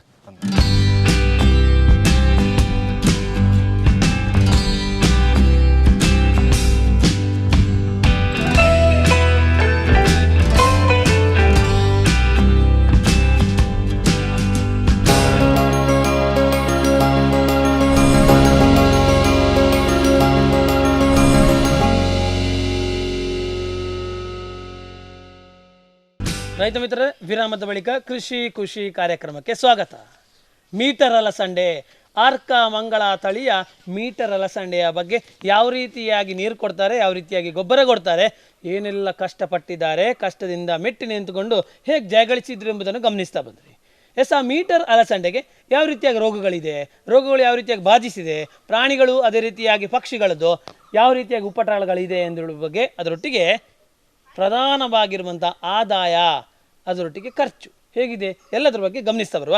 ನಮಸ್ಕಾರ. ವಿರಾಮದ ಬಳಿಕ ಮತ್ತೊಮ್ಮೆ ಸ್ವಾಗತ. ವಿಶೇಷವಾಗಿ ಗಮನಿಸುವಂಥದ್ದು ರೋಗಗಳು ಅಂತ. ಯಾಕಂದರೆ ಯಾವುದೇ ರೀತಿ ಕೃಷಿ ಮಾಡಿ ರೋಗ ತಪ್ಪುವುದಿಲ್ಲ. ಏನೆಲ್ಲ ರೋಗಗಳನ್ನು ಕಂಡಿದ್ದೀರಿ? ಇದರಲ್ಲಿ ನನಗೆ ಸ್ಟಾರ್ಟಿಂಗ್ ಏನು ಅಂತೇಳಿ ಹೇಳ್ತಾರೆ, ಏನು ಹೌದು ಏನು ಆ ಬಾಧಕ ಸ್ವಲ್ಪ ಬಂದಿತ್ತು ಸ್ಟಾರ್ಟಿಂಗ್ ಹಂತದಲ್ಲಿ. ಅದಕ್ಕೆ ನಾವು ಸಾವಯವ ಕೃಷಿ ಮಾಡುವ ಉದ್ದೇಶದಿಂದ ನಾವು ಜೀರಿಗೆ ಮೆಣಸು ಮತ್ತು ಬೆಳ್ಳುಳ್ಳಿಯನ್ನು ಪೇಸ್ಟ್ ಮಾಡಿ ಅದನ್ನು ನೀವು ಒಂದು 50 ಲೀಟರ್ ನೀರನ್ನು ಪಂಪಿನ ಮುಖಾಂತರ ಸ್ಪ್ರೇ ಮಾಡಿದೆ. ಇಲ್ಲಿ ಬಹಳ ಗಮನಿಸುವಂಥದ್ದು ಸಾವಯವದ ಮೂಲಕವಾಗಿ ಆ ಸೊಳ್ಳೆ ಅಥವಾ ಹೇನುಗಳನ್ನು ಓಡಿಸುವಂಥದ್ದನ್ನು ಮಾಡಿದ್ದು ಭಾಳ ವಿಶೇಷ. ಯಾಕಂದರೆ ಆ ಒಂದು ಜೀರಿಗೆ ಮೆಣಸು ಅಂತ ಹೇಳೋದು ಕೆಂಪಕ್ಕಾಗಿರುವ ಸಣ್ಣ ಮೆಣಸು ಕಾಣ್ತಾ ಹೋಗ್ತೇವೆ. ಜೀರಿಗೆ ಮೆಣಸು ಬೆಳ್ಳುಳ್ಳಿಯ ಪೇಸ್ಟನ್ನು ಹೇಗೆ ಮಿಕ್ಸ್ ಮಾಡುವಂಥ ಎಷ್ಟು ಇದು ಪ್ರಮಾಣ ಬೇಕದು? ಸಾಧಾರಣ 50 ಲೀಟರ್ ನೀರಿಗೆ 1 kg ಅಷ್ಟು ಈ ಮಿಶ್ರಣ ಬೇಕಾಗ್ತದೆ. ಆ ಮಿಶ್ರಣ ಮಾಡಿ ಸ್ಪ್ರೇ ಮಾಡುವಂಥದ್ದು. ಆ ಸ್ಪ್ರೇ ಮಾಡಿದಂಥ ಫಲಿತ ಕಂಡಿದ್ದೀರಾ? ಖಂಡಿತ ಎಲ್ಲ ಒಂದೇ ಸ್ಪ್ರೇ ಅಲ್ಲಿ ಎಲ್ಲ ಹೋಗಿದೆ. ವಾವ್, ಎಷ್ಟು ಚೆನ್ನಾಗಿದೆ ಅಲ್ವಾ? ಬಹಳ ಸುಲಭ. ಯಾಕಂದರೆ ನಾವು ಕೆಮಿಕಲ್ಗಳನ್ನು ಸ್ಪ್ರೇ ಮಾಡ್ತಾ ಹೋಗ್ತೇವೆ. ಆ ಕೆಮಿಕಲ್ ಸ್ಪ್ರೇ ಮಾಡೋ ಮೂಲಕವಾಗಿ ತಿನ್ನುವಂಥ ಅಲಸಂಡೆ ಅಥವಾ ಯಾವುದೇ ತರಕಾರಿ ಇರ್ಬೋದು ಖಂಡಿತವಾಗಿ ಕೆಮಿಕಲ್ ಆಗ್ತಾ ಹೋಗ್ತದೆ. ಕೆಮಿಕಲ್ ಸ್ಪ್ರೇ ಮಾಡಬಾರ್ದು, ಈ ರೀತಿಯಾಗಿಯೇ ಸ್ಪ್ರೇ ಮಾಡಬೇಕು ಯಾಕೆ ಆಲೋಚನೆ ಬಂತು? ನಾವು ಮನೆಯಲ್ಲಿ ತಿನ್ನುತ್ತೇವೆ, ಮತ್ತೊಬ್ಬರಿಗೆ ರೈತರಿಗೂ ನಮ್ಮ ವಿಷ ಹಾಕಿ ನಾವು ಈಗಿನ ಪರಿಸ್ಥಿತಿಯಲ್ಲಿ ನೋಡುವಾಗ ಎಲ್ಲ ಇದರಲ್ಲಿ ಮೊದಲೇ ಆದರೆ ಒಂದು 60-70 ವರ್ಷ ಬದುಕುವವರು ಈಗ 50-40 ಬದುಕುವುದೇ ಕಷ್ಟ ಅಂತ ಆಗ್ತುಂಟು. ಮತ್ತು ಕೆಲಸ ಮಾಡುವ ಸಾಮರ್ಥ್ಯ ಓದಲ್ಲಿ ನಾವು ನೋಡುವಾಗ ಜನರ ಮೊದಲು ಕೈಬೇವಿನ ಹಿಂದಿನ ಅಥವಾ ಕೈಬೇವಿನ ಸ್ಪ್ರೇ ಮಾಡ್ತಿದ್ದೆವು, ಅಥವಾ ನೀವು ಹೇಳುವಂಥದ್ದೆಲ್ಲ ಸ್ಪ್ರೇ ಮಾಡ್ತಿದ್ದೆವು. ಈಗಿನ ಜನಾಂಗ ಅವುಗಳನ್ನೆಲ್ಲವನ್ನು ಮಾಡುವಾಗ ಅಂಗಡಿಯಿಂದ ಕೆಮಿಕಲ್ ತರ್ತಾರೆ, ಸ್ಪ್ರೇ ಮಾಡ್ತಾರೆ ಅಂತ ವ್ಯಕ್ತಿಗಳಿಗೆ ಏನು ಹೇಳ್ತೀರಿ? ದಯವಿಟ್ಟು ರೈತರೇ, ನಾವು ನಮ್ಮ ನೆರೆಕರೆ ನಮ್ಮ ಆಸುಪಾಸಿನವರು ಈ ತರಕಾರಿಯನ್ನು ತಿನ್ನುತ್ತಿರುವುದರಿಂದ ಅವರ ಆರೋಗ್ಯವನ್ನು ನಾವು ಕಣ್ಣಾರೆ ನೋಡ್ತಿರ್ತೇವೆ. ದಯವಿಟ್ಟು ನಾವು ಅಂಥದ್ದು ಮಾಡೋದು ಬೇಡ. ನಮ್ಮ ಎದುರಿಗೆ ನಾವು ಕೊಟ್ಟ ತರಕಾರಿಯಿಂದ ತಿಂದು ಅವರ ಆರೋಗ್ಯ ಹಾಳಾದರೆ ನಮಗೂ ನೋವಾಗ್ತದೆ. ಅದಕ್ಕೋಸ್ಕರ ನಾವು ಕೆಮಿಕಲನ್ನು ದೂರ ಇಡುವ ಅಂತೇಳಿ ನಮ್ಮ ಒಂದು ಸಲಹೆ ಕೊಡ್ತೇನೆ. ಬಹಳ ಶಭಾಷ ಆಗಿರುವಂಥದ್ದು. ಸೊಳ್ಳೆಗಳ ಕಾಟ ಏನು ಬಿಟ್ಟು ಬೇರೆ ಏನು ಸಮಸ್ಯೆಗಳು ಕಂಡಿದ್ದೀರಿ? ಮತ್ತು ಹುಳಬಾಧಕ ಬಂದಿತ್ತು. ಸೊಪ್ಪಿತ್ತು ಅಲಸಂದೆಯಲ್ಲಿ. ಸೊಪ್ಪು ಎಲೆಗಳ ಪ್ರಮಾಣ ಜಾಸ್ತಿ ಆದ ಕಾರಣ ಅಲ್ಲಿ ಹುಳಗಳ ಕಾಟ ಬಂದಿತ್ತು. ಆಗ ನಾವು ನಮ್ಮ ಒಬ್ಬರು ಮಿತ್ರರು ಹೇಳಿದರು, ಅವರು ಕೃಷಿಕರೇ, ತುಂಬ ಒಳ್ಳೆಯ ಕೃಷಿಕರು, ನಮ್ಮ ಪಟ್ಟಣಕದ ಜೆರಿ ಪೊರ್ಬು ಅಂತ ಹೇಳುವವರು. ಅವರೊಂದು ನಾವು ಆನ್ಲೈನ್ ಡೈರಿಯಲ್ಲಿ ಮಾತಾಡ್ತಿರುವಾಗ ಈ ಬಗ್ಗೆ ಡಿಸ್ಕಸ್ ಮಾಡುವುದು, ನಾವು ಚರ್ಚೆ ಮಾಡ್ತಾ ಇರ್ತೇವೆ. ಆ ಸಂದರ್ಭದಲ್ಲಿ ಹೇಳಿದರು, ಇವರ ಜನ ಎಲೆ ಕಿನಿಕ್ಲೆ ಅಂತ ಹೇಳಿದರು. ಎಲೆ ಚಿಟ್ಲಿಕ್ಕೆ ಹೇಳಿದರು. ಆದಷ್ಟು ನೀವು ಎಲೆ ಚಿವಿಟಿ ಅಂತ ಹೇಳಿ ನಾನು ಜನ ಹಾಕಿ ಸಡನ್ ನಮ್ಮ ಕೊಯ್ಯುವವರನ್ನು ಬರಲಿಕ್ಕೆ ಹೇಳಿದೆ. ಒಂದು ದಿವಸ ಮಧ್ಯಾಹ್ನ ತನಕ ಎಲೆ ಚಿವಿಟಿ ಕೆಳಗೆ ಹಾಕಿದ್ದೆವು. ಅದು ಗೊಬ್ಬರ ಸಹ ಆಯಿತು. ಎಲೆಗಳನ್ನೆಲ್ಲ ಕೆಳಗೆ ಹಾಕಿದ ಕೂಡಲೇ ಅಲ್ಲಿ ಹುಳುಗಳು ಮತ್ತೆ ಉತ್ಪತ್ತಿ ಆಗ್ತಿರ್ಲಿಲ್ಲ, ಅಲ್ಲಿಂದ ಮೇಲೆ ಬರ್ತಾ ಇರಲಿಲ್ಲ. ಎಲೆಗಳಲ್ಲಿ ಹುಳ ಇರಲಿಲ್ಲ. ಹುಳ ಅಲಸಂದೆಯಲ್ಲಿದ್ದದ್ದು. ನಾವು ಅಲಸಂದೆಗೆ ಬಿಸಿಲು ಗಾಳಿ ಸರಿಯಾಗಿ ಬೀಳ್ಬೇಕಂತ ಹೇಳುವ ಉದ್ದೇಶದಿಂದ ಬೀಳುವ ಕಾರಣವಾಗಿ ಹುಳಗಳ ಉತ್ಪತ್ತಿ ಆಗ್ತದೆ ಅಂತ ಹೇಳಿ ಉದ್ದೇಶಕ್ಕೋಸ್ಕರ ಎಲೆಗಳನ್ನು ಕೆಳಗೆ ಹಾಕಿ ತೆಗೆದು ಕೆಳಗೆ ಹಾಕಿ ಅನಂತರ ಸರ್ಪು ನೀರು ಅಂತೇಳಿ ನಾವು ಬಟ್ಟೆ ಒಗೆಯುವ ಸರ್ಪನ್ನು ಸ್ಪ್ರೇ ಮಾಡೋದು. ನಾನಂದ್ರೆ ನೀರು ಎಷ್ಟು ಪ್ರಮಾಣದ ಹಾಕಿ ಅದಕ್ಕೆ ನಾವು 1 kgಗೆ 50 ಲೀಟರ್ ನೀರು ಹಾಕಿ ಸ್ಪ್ರೇ ಮಾಡುವ ಮೂಲಕವಾಗಿ ಸ್ಪ್ರೇ ಮಾಡಿದ ನಂತರ ಹುಳ ಕಡಿಮೆ ಆಗಿದೆ. ಅದು ಯಾವುದೇ ಕಾರಣಕ್ಕೂ ಈ ಏನು ಅಲಸಂಡೆಗೆ ಸಮಸ್ಯೆ ಆಗುದಿಲ್ಲ? ಅಲಸಂಡೆಗೆ ಏನಾಗುದಿಲ್ಲ. ಗಮನಿಸಬಹುದು, ಬಹಳ ಚೆನ್ನಾಗಿರುವಂತಹ ಅಲಸಂಡೆಗಳು ಬಂದಿರುವಂಥದ್ದು. ಆ ಅಲಸಂಡೆಗಳ ಮೂಲಕವಾಗಿ ಒಂದೊಳ್ಳೆ ರೀತಿಯಾಗಿ ಆದಾಯ ಪಡಿತಾ ಇದ್ದಾರೆ. ಆದಾಯ ಪಡಿಬೇಕು ಅಂತ ಹೇಳಿದ್ರೆ ಕೊಯ್ಲುಗಳನ್ನು ಯಾವ ರೀತಿ ಪ್ರಮಾಣದಲ್ಲಿ ಮಾಡ್ತೈತ್ರಿ? ಈಗ ಇಳುವರಿ ಬಂದ ನಂತರ ಕೊಯ್ಲುಗಳನ್ನು ನಾನು ನಾಟಿ ಮಾಡಿದ 28 ದಿವಸಕ್ಕೆ ಕೊಯ್ಲು 28 ದಿವಸಕ್ಕೆ ಕೊಯ್ಲಿಗೆ ಬಂತು. ಸ್ಟಾರ್ಟಿಂಗ್ ಇದರಲ್ಲಿ 4 kg ಅಲಸಂದೆ ಸ್ಟಾರ್ಟಿಂಗ್ 4 kg ಮಾರಾಟ ಮಾಡಿದ್ದೇನೆ. ಮಾರುಕಟ್ಟೆ ವ್ಯವಸ್ಥೆಯನ್ನು ಪ್ರಶ್ನೆ ಹೇಗೆ ಮಾಡ್ತೀರಿ? ಮಾರುಕಟ್ಟೆಯಲ್ಲಿ ಅಂದರೆ ನಾನು ಮೊದಲು ಮಾರ್ಕೆಟಿಂಗ್ ಮಾಡ್ತಾ ಇರುವಾಗ ನನಗೆ ಈಗಲೂ ಅವರ ಕಾಂಟ್ಯಾಕ್ಟ್ ಇದ್ದ ಕಾರಣ ಈ ಅಲಸಂದೆಗೆ ನನಗೆ ಅಷ್ಟು ಟೆನ್ಷನ್ ಇಲ್ಲ. ಇಟ್ಕೊಂಡು ಸೀದಾ ಮೂಡಬಿದ್ರು ಹೋದೆ. ನನ್ನದು ಪರಿಚಯಸ್ಥರು ಅಲ್ಲಿದ್ದೆ. ಅಲಸಂದೆ ಅಂತ ಹೇಳುವಾಗಲೇ ಬರಾಡ್ ಅಂತ ಹೇಳಿದ್ರು, ಬನ್ನಿ ಅಂತ. ಓಕೆ ಎಷ್ಟು ಈಗ ಕೊಡಬೇಕಾಗ್ತದೆ ಅಂದರೆ ಎಷ್ಟು ಕಟ್ಟವನ್ನು ಕೊಡ್ಲಿಕ್ಕೆ ಸಾಧ್ಯ ಆಗ್ತದೆ? ಈಗ ನಾನು ಸ್ಟಾರ್ಟಿಂಗ್ 4ರಿಂದ 2 ದಿವಸ ಬಿಟ್ಟು 14 kg. ಓಕೆ, ಇಲ್ಲಿ ನೋಡ್ಬೋದು ಬಹಳ ಚೆನ್ನಾಗಿರುವಂತಹ ಬುಕ್ಕನ್ನು ಮಾಡಿದ್ದಾರೆ. ಈ ಬುಕ್ಕಿನಲ್ಲಿ ಇಡೀ ಆಗಿರುವಂಥ ಇವರ ಕೃಷಿಯ ಹಿಸ್ಟ್ರಿ ಇದೆ. ಈ ಬುಕ್ಕನ್ನು ಮೈಂಟೈನ್ ಮಾಡುವಂಥ ಉದ್ದೇಶ ಏನಿತ್ತು? ಅದು ನನಗೆ ಇದರಲ್ಲಿ ಎಷ್ಟು ಇನ್ಕಮ್ ಆಗಿದೆ, ಎಷ್ಟು ಉತ್ಪತ್ತಿ ಮಾಡಿದ್ದೇನೆ, ಯಾವ ಹಂತಕ್ಕೆ, ಎಷ್ಟು ಡೇಟ್ಗೆ, ಎಷ್ಟು ಸಮಯಕ್ಕೆ ನಮಗೆ ಇಳುವರಿ ಕೊಡ್ತಾ ಬಂದಿದೆ ಅಂತ ಹೇಳಿ ಎಲ್ಲ ಇದರಲ್ಲಿ ಚಿತ್ರಣ ಸಿಗ್ತದೆ. ಇದೇ ಕಾರಣಕ್ಕೆ ಇರ್ಬೋದು. ಯಾಕಂದ್ರೆ ಒಂದು ಬ್ಯಾಂಕಿನಲ್ಲಿ ಅಥವಾ ಒಂದು ಕಂಪನಿಯಲ್ಲಿ ವರ್ಕ್ ಮಾಡುವಂತಹ ಅಥವಾ ಬ್ಯಾಂಕಿನ ಮ್ಯಾನೇಜರ್ನವರು ಹೇಗೆ ಅಕೌಂಟನ್ನು ಮೇಂಟೈನ್ ಮಾಡ್ತಾರೋ ಅದೇ ರೀತಿಯಾಗಿ ಯುವರಾಜ್ ಜಿ ಅವರು ಬಹಳ ಉತ್ತಮವಾಗಿರುವಂಥದ್ದನ್ನು ಮೇಂಟೈನ್ ಮಾಡಿದ್ದಾರೆ. ಈ ಕಾರಣಕ್ಕೆ ಇರ್ಬೋದು ಪ್ರತಿಯೊಬ್ಬ ವ್ಯಕ್ತಿಯೂ ಕೂಡ ಇಲ್ಲಿ ಆಸುಪಾಸಿನವರು ಯುವರಾಜ್ ಜಿ ಅವರೇ ಭಾರಿ ಚೆನ್ನಾಗಿರುವಂಥ ಕೃಷಿ ಮಾಡಿದ್ದೀರಿ ಅಂತ ಹೇಳುವಂಥ ಪ್ರಶಂಸೆ ಗಳಿಸಿರ್ಬೇಕು. ಈ ರೀತಿಯಾಗಿ ಮಾಡಿದ ಕಾರಣವಾಗಿ ಹೇಗೆಲ್ಲ ಬೆನಿಫಿಟ್ಸ್ಗಳಾಗ್ತಾಯಿತ್ತು, ಹೇಗೆಲ್ಲ ನಿಮಗೆ ಅನುಕೂಲ ಆಗ್ತಾಯಿತ್ತು? ಇದರಿಂದ ನನಗೆ ದಿನದ ಇಳುವರಿಗಳ ಹೆಚ್ಚುವರಿ ಆಗುವಂಥದ್ದನ್ನು ನನಗೆ ಇಲ್ಲಿ ದಾಖಲಾತಿ ಮುಖಾಂತರ ನಾನು ನೋಡ್ತಿದ್ದೇನೆ. ಇದನ್ನು ಹೇಗೆ ನಾನು ಹೆಚ್ಚುವರಿ ಮಾಡುವುದು ಹೇಗೆ ಅಂತ ಹೇಳಿ ನನಗೆ ಮನದಟ್ಟಾಗುವ ನನ್ನ ತಲೆ ಖರ್ಚು ಮಾಡಬೇಕು. ಎಸ್ ಎಸ್ ಖಂಡಿತ. ನಾವು ಹೇಗೆ ಇದನ್ನು ಬಹಳ ಉತ್ತಮ ಆಗ್ತದೆ. ಈಗ ಸ್ಟಾರ್ಟಿಂಗ್ 4 kg ಪ್ರಥಮ ಹಂತಕ್ಕೆ ನಾನು ಮೊದಲು ಮಾರ್ಕೆಟ್ ಮಾಡುವಾಗ ಒಂದನೇ ಸಲ ಮಾರುವಾಗ 4 kg, ಎರಡನೇ ಸಲ ಮಾರುವಾಗ 2 ದಿವಸ ಬಿಟ್ಟು ಮಾಡುವಾಗ 14 kg ಬಂತು. ಆ ನಂತರ ಮೂರನೇ ಕೊಯ್ಲಿ ಮಾಡುವಾಗ 35 kgಗೆ ಇಂಪ್ರೂವ್ಮೆಂಟ್ ಆಯಿತು. ಆ ನಂತರ ಅದೊಂದು ಮಿಡ್ಲಲ್ಲಿ ಒಂದು ಕೊಡ್ಲಿಕ್ಕಿತ್ತು 7 kg, ಅದು ಮರು ದಿವಸ ಒಂದು ಕೊಡ್ಲಿಕ್ಕಿತ್ತು. ಅದು ಲೆಕ್ಕಕ್ಕೆ ಅದು ಮತ್ತೊಂದು ದಿನ ಲೆಕ್ಕಕ್ಕೆ ಸಿಗ್ತದೆ. ಹಾಗೆ ಮುಂದುವರಿತಾ ನೋಡಿ ಇಲ್ಲಿ ಗಮನಿಸಬಹುದು, ಕಂಪ್ಲೀಟ್ ಆಗಿ ಏರಿಕೆ ಕಂಡಿರುವಂಥದ್ದು. 24 kg, 26 kg, 40 kg, 70 kg ಅಂತ ಹೇಳುವಂಥ ಅಭೂತಪೂರ್ವವಾಗಿರುವಂಥ ಯಶಸ್ಸನ್ನು ಕಂಡಿರುವಂಥದ್ದು ನೋಡ್ಬೋದು. 75 kg, 69, 73 ಏನು ಒಂದು ಸ್ವಲ್ಪ ಆಚೀಚಾಗಿ ಭಾಳ ಅದ್ಧೂರಿಯಾಗಿರುವಂತಹ ಆ ಒಂದು ಇಳುವರಿಯನ್ನು ಪಡೆದಿದ್ದಾರೆ. ಸೊ ಯಾವ ಸಮಯದಲ್ಲಿ ಹೆಚ್ಚು ಇಳುವರಿ ಸಿಕ್ಕಿತ್ತು ನಿಮಗೊಂದು, ಹೆಚ್ಚು ಅಲಸಂಡೆ ಸಿಕ್ಕಿತ್ತು?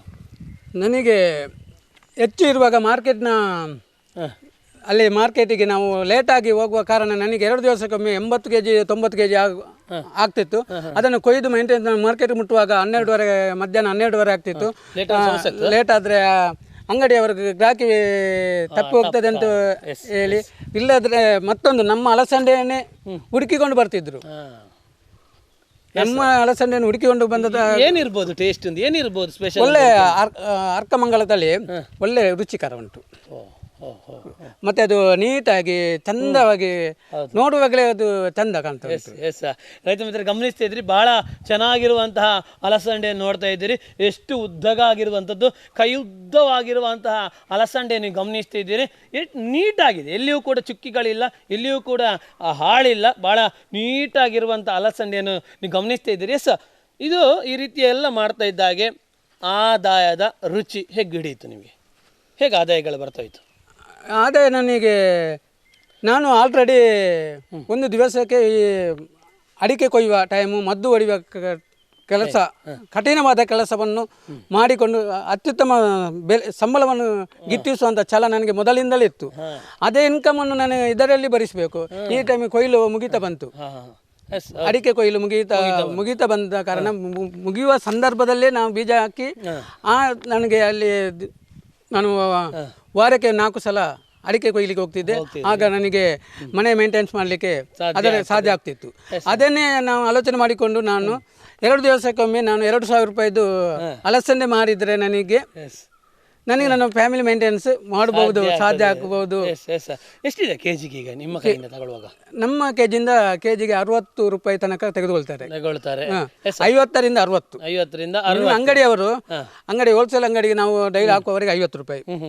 ಕೆಲವು ಡಿಮಾಂಡ್ ಅಲ್ಲಿ ನಮ್ಮಲ್ಲಿ ಕೇಳ್ತಾರೆ, ನನಗೊಂದು 10 kg ಕೊಡು ಅಂತ. ಆವಾಗ 60 ರೂಪಾಯಿ ಅವರೇ ಕೊಡ್ತಾರೆ.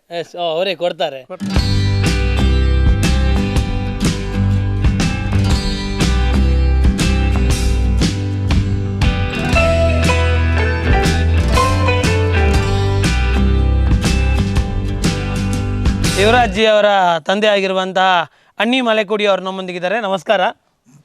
ಎಸ್, ಆಗಲೇ ಗಮನಿಸ್ತಾ ಇದ್ದೆವು, ಅಣ್ಣಿ ಮಲೆಕುಡಿ ಅವರು ನಮಗೆ ಕೃಷಿಯನ್ನು ಮಾಡಬೇಕು ಅಂತ ಹೇಳಿದಾಗ ಎಲ್ಲ ರೀತಿಯ ಸಹಕಾರ ಮಾಡ್ತಾಯಿದ್ರು ಅಂತ ಹೇಳುವಂಥದ್ದನ್ನು ಯುವರಾಜ್ ಜಿ ಅವರು ಹೇಳ್ತಾ ಹೋದರು. ತಂದೆಯವರು ಒಂದು ಸಮಯದಲ್ಲಿ ಅಡಿಕೆಯನ್ನು ಹಾಕಲಿಕ್ಕೆ ಪ್ರಯತ್ನ ಪಟ್ಟಾಗ, ಅರ್ಥಾತ್ ಭತ್ತದ ಕೃಷಿ ಇದು, ಅಡಿಕೆ ಹಾಕುವಾಗ ವಿರೋಧ ಮಾಡಿದರು. ಆದರೆ ಒಂದು ಒಳ್ಳೆ ರೀತಿಯ ಫಲ ಬಂದಾಗ ಖುಷಿ ಪಟ್ಟರು ಅಂತ ಹೇಳುವಂಥದ್ದು ಕೇಳಿದೆವು. ಎಸ್, ಬಾರಿತ್ತಿದ ಖುಷಿ ಅವನು ದಯವಂಡ ಪ್ರಾರಂಭದ ಅಂತಡು ಬಾರಿತ್ತುಂಡು ಆ ಬಾರನ್ನು ದೆತ್ತದು ಇರು ನಮಗೆ ಬಜ್ಜೆ ಪಾಡಿಯರು ಆ ಸಮಯ ಎಂಚಿತ್ತು ನೀರು ಮನಸ್ಥಿತಿ ಅಪ್ಪಗ ದನಿನ ಜಾಗ ಇತ್ತುಂಡು, ದನಿನ ಜಾಗ ಇತ್ತೆ ಮೂಸಿ ಇಂದಿರಾ ಗಾಂಧಿ ಮಾಡ್ತಿಟ್ಟು ಕೆಲಸ ಅಡ್ದೊಂದು ಮತ್ತೆ ಒಂದು ಆಯ್ನ ದುಂಬು ದನಿಕ್ಲು ಬುಡ್ಪೆದ್ದಿಜರು.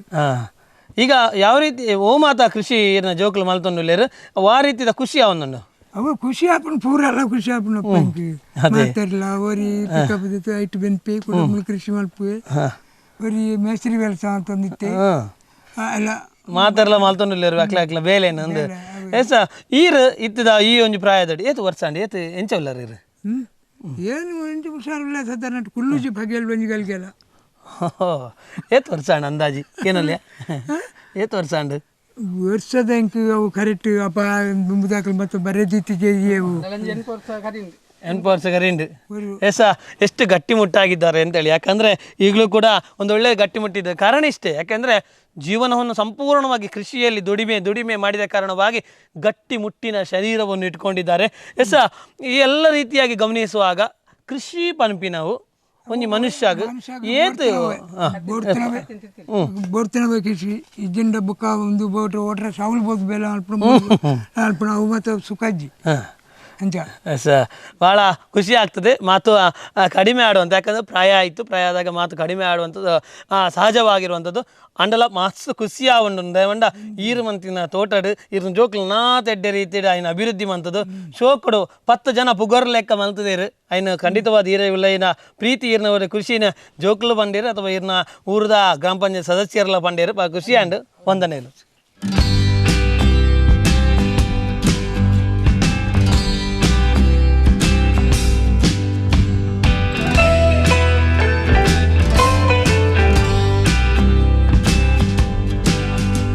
ಖಂಡಿತವಾಗಿ ಮಾರುಕಟ್ಟೆಯಲ್ಲಿ ರೇಟ್ ಹೆಚ್ಚಿರ್ತಾ ಹೋಗುವಂಥದ್ದು. ಯಾಕಂದರೆ ಅವರಿಗೂ ಕೂಡ ಸಣ್ಣ ಪ್ರಮಾಣದಲ್ಲಿ ಲಾಭ ಬೇಕಾಗುವಂಥದ್ದು. ಈ ಎಲ್ಲ ರೀತಿಯಾಗಿ ಮಾಡಿದ ನಂತರವಾಗಿ ನಿಮಗೆ ಟೋಟಲಿ 16 ಸಾಲುಗಳಲ್ಲಿ ಮಾಡಿದ್ದೀರಿ. ಟೋಟಲಿ ಖರ್ಚು ಎಷ್ಟು ಬಿದ್ದಿತ್ತು? ನನಗೆ ಈಗ ಟೋಟಲ್ ಖರ್ಚು ಕೆಲಸಕ್ಕೆ ಖರ್ಚು ಬಿದ್ದದ್ದು ಆಲೋಚನೆ ಮಾಡಲಿಕ್ಕೆ ನನಗೆ ಸಾಧಾರಣ ಟೋಟಲ್ ಒಂದು 25,000 ರೂಪಾಯಿ ಟೋಟಲ್ ಅದೆಲ್ಲ ಆಗುವಾಗ 25,000 ರೂಪಾಯಿ ಖರ್ಚು ಬಿದ್ದಿದೆ. ಆ ಖರ್ಚಿಗೆ ಸರಿಸಮಾನವಾಗಿ ಲಾಭ ಅಥವಾ ಈಗ ಆಲ್ರೆಡಿ ನಮ್ಮ ಅರ್ಧ ಹಂತದಲ್ಲಿ ಇದ್ದೇವೆ. ಇನ್ನು ಅರ್ಧ ಹಂತ ನನಗೆ ಇದು ಸಿಗುವ ಇಳುವರಿ ಸಿಗ್ಲಿಕ್ಕಿದೆ. ಅರ್ಧ ಹಂತದಲ್ಲಿ ನಾನು ಈಗ ಆಲ್ರೆಡಿ 9 ಕ್ವಿಂಟಾಲ್ ಅಲಸಂಡೆ ರೀಚ್ ಆಗಿದ್ದೇನೆ. 9 ಕ್ವಿಂಟಾಲ್ ಮಾರಿದ್ದೇನೆ. ಕ್ಯಾಲ್ಕುಲೇಟ್ ಮಾಡಿ 9 ಕ್ವಿಂಟಲ್ಗೆ ಕೆಜಿಗೆ 50 ರೂಪಾಯಿ ಹಾಗೆ ಮಾಡಿದರೆ ಎಷ್ಟು ಸಿಗ್ತದೆ ಅಂತ ಹೇಳೋದು ನೀವೇ ಆಲೋಚನೆ ಮಾಡಿ. ಯಾಕಂದರೆ ಈ ಒಂದು ಸಾಧನೆ ಅಂತ ಹೇಳುವಂಥದ್ದು ಖಂಡಿತವಾಗಿಯೂ ಪ್ರತಿಯೊಬ್ಬ ವ್ಯಕ್ತಿಯಲ್ಲಿ ಇರಬೇಕು ಒಂದು. ಯಾಕಂದರೆ ಈ ರೀತಿಯಾಗಿ ಮೈಂಟೆನೆನ್ಸ್ ಮಾಡುವಂಥದ್ದು, ಪ್ರತಿದಿನವೂ ಅದನ್ನು ಮಗುವ ರೀತಿಯಲ್ಲಿ ನೋಡಿಕೊಳ್ಳುವಂಥದ್ದರಿದ್ದಾಗ ಆಗಲೇ ನಮ್ಮ ಇಲ್ಲಿಯ ಗ್ರಾಮ ಪಂಚಾಯತ್ನ ಸದಸ್ಯರು ಮೊದಲಿನ ಅಧ್ಯಕ್ಷರಾಗಿರುವಂಥ ಶ್ರೀಯುತ ಹರಿಪ್ರಸಾದ್ ಅವರು ಹೇಳ್ತಾ ಹೋದರು, ಯುವರಾಜ್ಜಿಯವರು ಎಲ್ಲ ಕೃಷಿಕರಿಗಿಂತ ಅಭೂತಪೂರ್ವವಾಗಿ ಯಶಸ್ಸು ಕಂಡಿದ್ದಾರೆ. ಒಂದೊಳ್ಳೆ ರೀತಿಯಾಗಿ ಅವರಿಗೆ ಮುತುವರ್ಜಿ ವಹಿಸಿಕೊಂಡು ಕೆಲಸ ಮಾಡುವಂಥ ಇಚ್ಛಾಶಕ್ತಿ ಇದೆ. ಇಚ್ಛಾಶಕ್ತಿ ಇದ್ದ ಕಾರಣವಾಗಿ ಇಷ್ಟು 9 ನೋಡಿ ಎಷ್ಟು ಕ್ವಿಂಟಲ್ ಹೇಳಿರೋದು? 9 ಕ್ವಿಂಟಲ್. 9 ಕ್ವಿಂಟಲ್ ಅಷ್ಟು ಆದಾಯ 900 kg ಅಷ್ಟು. ಖಂಡಿತವಾಗಿ 900 kg ಅಷ್ಟು ಅಲಸಂಡೆಗಳನ್ನು ಪಡ್ಕೊಂಡಿದ್ದಾರೆ. ಆ ಮೂಲಕವಾಗಿ ಅಭೂತಪೂರ್ವವಾದಂಥ ಸಾಧನೆಯನ್ನು ಮಾಡಿದ್ದಾರೆ. ಖುಷಿ ಇಷ್ಟ ಆಗ್ತಾ ಉಂಟು. ಕೃಷಿಗೆ ಮರಳಿ ಬಂದ ಕಾರಣವಾಗಿ, ಯಾಕಂದರೆ ಉದ್ಯೋಗದಲ್ಲಿದ್ದರೆ ಹೇಗಿರ್ತಿತ್ತು, ಕೃಷಿಯಲ್ಲಿದ್ದ ಕಾರಣಕ್ಕೆ ಹೇಗೆ ಖುಷಿ ಆಗ್ತಾ ಉಂಟು? ನನಗೆ ಉದ್ಯೋಗ 2 ಸರ್ಕಾರಿ ಉದ್ಯೋಗ ಲಭಿಸಿತ್ತು. ಒಂದು ಪೊಲೀಸ್ ಜಾಬ್ ಬಂದಿತ್ತು. ನಾನು ಎಂಪ್ಲಾಯ್ಮೆಂಟ್ ರಿಜಿಸ್ಟ್ರೇಷನ್ ಮಾಡಿದ್ದೆ ಮಂಗಳೂರಲ್ಲಿ. ಕಾಲೇಜ್ ಓದ್ತಿರುವಾಗಲೇ ಸೆಕೆಂಡ್ ಪಿ.ಯು.ಸಿ ಇರುವಾಗಲೇ ನನಗೆ ಪೊಲೀಸ್ ಅವಕಾಶ ಬಂದಿತ್ತು. ನಾವು ಮಲೆಕುಡಿಯ ST ಇದರಲ್ಲಿ ಬರ್ತೇವೆ, ಮಲೆಕುಡಿಯ ಇದರಲ್ಲಿ ಪರಿಶಿಷ್ಟ ಪಂಗಡ ಇದರಲ್ಲಿ. ಆಗ ನಮಗೆ ಅವಕಾಶ ಇತ್ತು ಆ ಟೈಮಲ್ಲಿ. ಆ ಸಂದರ್ಭದಲ್ಲಿ ತಂದೆ ಹೇಳಿದರು, ನಮಗೆ ಇಷ್ಟು ಜಾಗ ಉಂಟು, ಕೃಷಿ ಮಾಡುವ, ಪೊಲೀಸ್ ಜಾಬ್ ಬೇಡ ಅಂತ ಹೇಳಿದರು. ನನಗೂ ಸ್ವಲ್ಪ ನನ್ನ ಹೈಟ್ ಸ್ವಲ್ಪ ಕಡಿಮೆ ಇತ್ತು. ಕಾರಣ ಏನಾದರೂ ಅದು ಹಣ ಕೊಡಬೇಕಾದಿತ್ತು ಏನಾದರೂ ಅಂತೇಳಿ ನಾನು ಸ್ವಲ್ಪ ಇಂಜರಿದೆ. ತದನಂತರ ನಮ್ಮ ತಾಯಿ ಪಂಚಾಯತಿಯಲ್ಲಿ ಎಲೆಕ್ಷನ್ಗೆ ಒಟ್ಟಿಗೆ ನಿಂತಿದ್ರು, ಅವಿರೋಧ ಆಯ್ಕೆ ಆದರು. ಮತ್ತೊಂದು ಸಲ ಪುನಃ ಇನ್ನಾದರು. ಹಾಗೆ ನನ್ನ ಮನೆಯಿಂದ 4 ಸಲ ಪಂಚಾಯತ್ ಎಲೆಕ್ಷನ್ಗೆ ನಿಂತಿದ್ದಾರೆ. ಆ ಸಂದರ್ಭದಲ್ಲಿ ನನ್ನ ಒಬ್ಬ ಪಂಚಾಯತಿಯ ಕಾರ್ಯದರ್ಶಿಯವರು ನನ್ನ ತಾಯಿ ಹತ್ರ ಹೇಳಿದ್ರಂತೆ. ನಾನು ಮಂಗಳೂರಲ್ಲಿದ್ದೆ ಆ ಟೈಮಲ್ಲಿ, ಕೆಲಸ ಮಾಡ್ತಿದ್ದೆ. ಆ ಸಂದರ್ಭದಲ್ಲಿ ತಾಯಿ ಹತ್ರ ಹೇಳಿದರೆ, ನಿಮ್ಮ ಮಗನಿಗೆ ಒಂದು ನಾನು ಕೆಲಸ ಮಾಡಿ ಕೊಡ್ತೇನೆ ಅಂತೇಳಿ.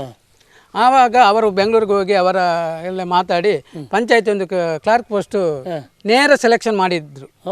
ಆದ್ರೆ ನನಗೆ ಮಂಗಳೂರಲ್ಲಿದ್ದ ಕಾರಣ ನಾನು ಪ್ಲಂಬಿಂಗ್ ವೈರಿಂಗ್ ವರ್ಕ್ ಮಂಗಳೂರಲ್ಲಿ 8 ಜನ ಹಾಕಿಕೊಂಡು ವರ್ಕ್ ಮಾಡ್ತಿರುವ ಸಂದರ್ಭದಲ್ಲಿ ನನಗೆ 1 ತಾರೀಕಿಗೆ ಜಾಯಿನ್ ಆಗಲಿಕ್ಕಿತ್ತು ಪಂಚಾಯತಿಯಲ್ಲಿ. ನನಗೆ 10 ತಾರೀಕು ಒಳಗೆ 3 ಮನೆ ಬಿಟ್ಟು ಕೊಡಲಿಕ್ಕಿತ್ತು.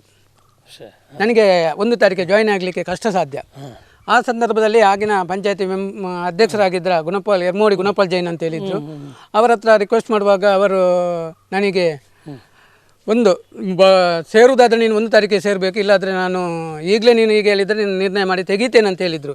ಆದರೆ ನಿರ್ಣಯ ಮಾಡಿ ತೆಗಿತೇನೆ ಅಂತ ಹೇಳುವಾಗ ನನಗೆ ಅದು ತಲೆಗೋಗಲಿಲ್ಲ. ಯಾಕೆ ಇವರು ನಿರ್ಣಯ ಮಾಡಿ ತೆಗೆಯೋದು, ಇಲ್ಲಾದರೆ ಬೇಡ ಅಂತ ಹೇಳ್ಬೋದಿತ್ತಲ್ಲ ಅಂತೇಳಿ. ಈ ನನಗೆ ನೇರ ಸೆಲೆಕ್ಷನ್ ಆಗಿದ್ದು ಗೌರ್ಮೆಂಟ್ ಜಾಬೇ ಆಗಿದೆ ನನಗೆ ಪರ್ಟಿಕ್ಯುಲರ್ ಆಗಿದೆ ಅಂತೇಳಿ ನಂಗೆ ಗೊತ್ತಿರಲಿಲ್ಲ. ಓ, ನಾವು ಮೊದಲು ನಮ್ಮದು ನಮಗೆ ನಮ್ಮ ದನಿಯವರ ಇದರಿಂದ ಜೈನ್ಸ್ ಇದವರಿಂದ ದನಿಗಳ ಸಮಸ್ಯೆಯಿಂದ ನಾವು ಈ ಜೀವನದ ಸ್ವಲ್ಪ ಸಮಸ್ಯೆಗಳನ್ನು ಎದುರಿಸಿದ್ದ ಕಾರಣ ಅದರಲ್ಲಿ ನಾನು ಅಂಥ ಗುಲಾಮಗಿರಿಯಲ್ಲಿ ಬದುಕುವ ಅಗತ್ಯ ಬೇಡ ಅಂತೇಳಿ ನಾನು ಈ ರೀತಿ ಅದನ್ನು ಆದರೂ ಮೆಟ್ಟಿ ನಿಂತ ಕಾರಣವಾಗಿ ಕೃಷಿಗೆ ಬಂದ್ರಿ, ಕೃಷಿಯಲ್ಲಿ ಸಾಧನೆ ಮಾಡಿದ್ರಿ. ಯಾಕಂದ್ರೆ ಅದು ಸಿಗ್ಲಿಲ್ಲ ಅಂತ ಹೇಳುವಂತಹ ನೋವಿಗಿಂತ ಇಷ್ಟು ಸಿಕ್ಕಿದೆ ಅಲ್ವಾ ಅಂತ ಹೇಳೋ ಖುಷಿ ನಿಮ್ಮಲ್ಲಿ ಇರುವಂಥದ್ದು ಕೃಷಿಯ ಖುಷಿ. ಹೌದು ಸರ್. ಅದರಲ್ಲಿ ನನಗೆ ಯಾವುದಂದರೆ ನನಗೆ ಅದು 5 ವರ್ಷ ಆದ ನಂತರ ಗೊತ್ತಾದದ್ದು ಅದು ನೇರ ಸೆಲೆಕ್ಷನ್ ನೇಮಕಾತಿ ಅಂತೇಳಿ, ನೇರ ನೇಮಕಾತಿ ಅಂತ ಗೊತ್ತಾದದ್ದು 5 ವರ್ಷ. ನನ್ನ ಬದಲು ಬೇರೆ ಒಬ್ಬರು ಅವರನ್ನು ಬಂದಿದ್ದರು, ಅವರು ಇದ್ದರು. ಅವರು ಪರ್ಮನೆಂಟ್ ಆಗಬೇಕಾದ್ರೆ ನನ್ನ ಸೈನ್ ಬೇಕಿತ್ತು. ಆವಾಗ ನನಗೆ ಗೊತ್ತಾಯಿತು ಇದು ನಂದು ನೇರ ನೇಮಕಾತಿ. 5 ವರ್ಷ ಆಗಿತ್ತು. ಸರಿ, ಆವಾಗ ನಾನು ಒಂದು ಮಾತು ರೈತರಿಗೆ ಹೇಳ್ತೀನಿ, ರೈತರೇ ನಿಮ್ಮ ಮಕ್ಕಳನ್ನು ವಿದ್ಯಾಭ್ಯಾಸವಂತರಾಗಿ ಮಾಡಿ ಅದರೊಟ್ಟಿಗೆ ಕೃಷಿಯನ್ನು ಸಹ ಅವರಿಗೆ ಕಳಿಸಿಬಿಡಿ. ಎಷ್ಟು ಡಿಗ್ರಿ ಆದರೂ ನನ್ನ ಆಲೋಚನೆ, ನಮಗೆ 40-50 ಸಾವಿರ ರೂಪಾಯಿ ಸಂಬಳ ಇದ್ದರೂ ನಾವು ನಮ್ಮ ಊರು ಬಿಟ್ಟು ಮತ್ತೊಂದು ಊರಲ್ಲಿ ಎಲ್ಲೆಲ್ಲೋ ಹೋಗಿ ಬದುಕುವಂಥ ಪರಿಸ್ಥಿತಿ ಇರ್ತದೆ. ನಮ್ಮಲ್ಲಿ ತಂದೆ ತಾಯಿಯವರು ಮನೆಯಲ್ಲಿ ಊರಲ್ಲಿ ಇರ್ತಾರೆ, ಗದ್ದೆ ಇರ್ತದೆ. ಮಗ ಕೆಲಸಕ್ಕೆ ಹೋದ ಮೇಲೆ ಈಗ ಗದ್ದೆ ಬಗ್ಗೆ ಕೃಷಿ ಬಗ್ಗೆ ಗಮನವೇ ಕೊಡುವುದಿಲ್ಲ. ಮುದುಕರು ಕೆಲಸ ಮಾಡಿ ಸಾಯಬೇಕಾಗ್ತದೆ. ನಮಗೆ ತಂದೆ ತಾಯಿ ಹೆಂಡತಿ ಮಕ್ಕಳೊಟ್ಟಿಗೆ ನಮಗೆ ಕಾಲ ಕಲೀಲಿಕ್ಕೆ ಅವಕಾಶ ವಂಚಿತರಾಗ್ತೇವೆ ನಾವು. ಅದಕ್ಕೋಸ್ಕರ ನಾನು ಆಲೋಚನೆ ಮಾಡಿದ್ದೆ, ನಾನು 25,000 ರೂಪಾಯಿ ತಿಂಗಳಿಗೆ 25,000 ರೂಪಾಯಿ ಇನ್ಕಮ್ ಮಾಡುವಂಥ ಕೆಲಸ ನಾನು ಮಾಡಿಯೇ ಶುದ್ಧ ಅಂತ ಹೇಳಿ ನನ್ನ ಸಂಸಾರದೊಟ್ಟಿಗೆ ನಾವು ನಿಂತ್ಕೊಂಡು ಇರ್ಬೋದು, ಯಾವಾಗಲೂ ಇರ್ಬೋದು. ಇಲ್ಲಾದರೆ ನನಗೆ 50,000 ಸಂಬಳ ಕೊಟ್ಟರು ನಾನು ಅಲ್ಲಿ ಹೋಗಿ ರೂಮ್ ಮಾಡಬೇಕು, ಮನೆ ಬಾಡಿಗೆ, ಕರೆಂಟ್ ಬಿಲ್, ಅದು ಇದಾಗ ಮಕ್ಕಳ ಚಿಂತೆ, ಅಲ್ಲಿ ಕೆಲಸದ ಚಿಂತೆ, ಇದೆಲ್ಲ ನಮಗೆ ಒಂದು ಇಲ್ಲ. ಈಗ ನಾವೊಂದು ಆಲ್ರೆಡಿ ನಾನೊಂದು ಖುಷಿ ಅಂತ ಹೇಳಿದರೆ ನಮ್ಮ ಜಾಗದಲ್ಲಿ ನಿಂತು ನಾನೇ ರಾಜ. ಖಂಡಿತ ಖಂಡಿತ ಇದು ಭಾಳ ಖುಷಿ ಆಗೋದು. ಯಾಕಂದರೆ ನನ್ನದೇ ತೋಟ, ನಾನು ಯಾವ ರೀತಿಯಾಗಿ ಮಾಡ್ತೇನೋ ಅದೇ ರೀತಿಯಾಗಿ, ಯಾರ್ದು ಒತ್ತಡ ಇಲ್ಲ, ಯಾರ್ದು ಕಿರುಕಳಿ ಇಲ್ಲ ಅಂತ ಹೇಳೋದು ಎಸ ಭಾಳ ಉತ್ತಮವಾಗಿರುವಂಥ ಕೃಷಿ ಮಾಡಿದ್ದಾರೆ. ಖಂಡಿತವಾಗಿಯೂ ಹಲವಾರು ರೀತಿಯಾಗಿರುವಂಥ ರೈತ ಮಿತ್ರರಿಗೆ ಇದನ್ನು ನೋಡಿ ಖುಷಿಯಾಗಿರುವಂಥದ್ದು ಖಂಡಿತ ಸಾಧ್ಯ. ಭಾಳ ಖುಷಿಯಾಯಿತು. ಉತ್ತಮವಾದಂಥ ಮಾಹಿತಿ ನೀಡಿದ್ದಕ್ಕಾಗಿ ವಂದನೆಗಳು.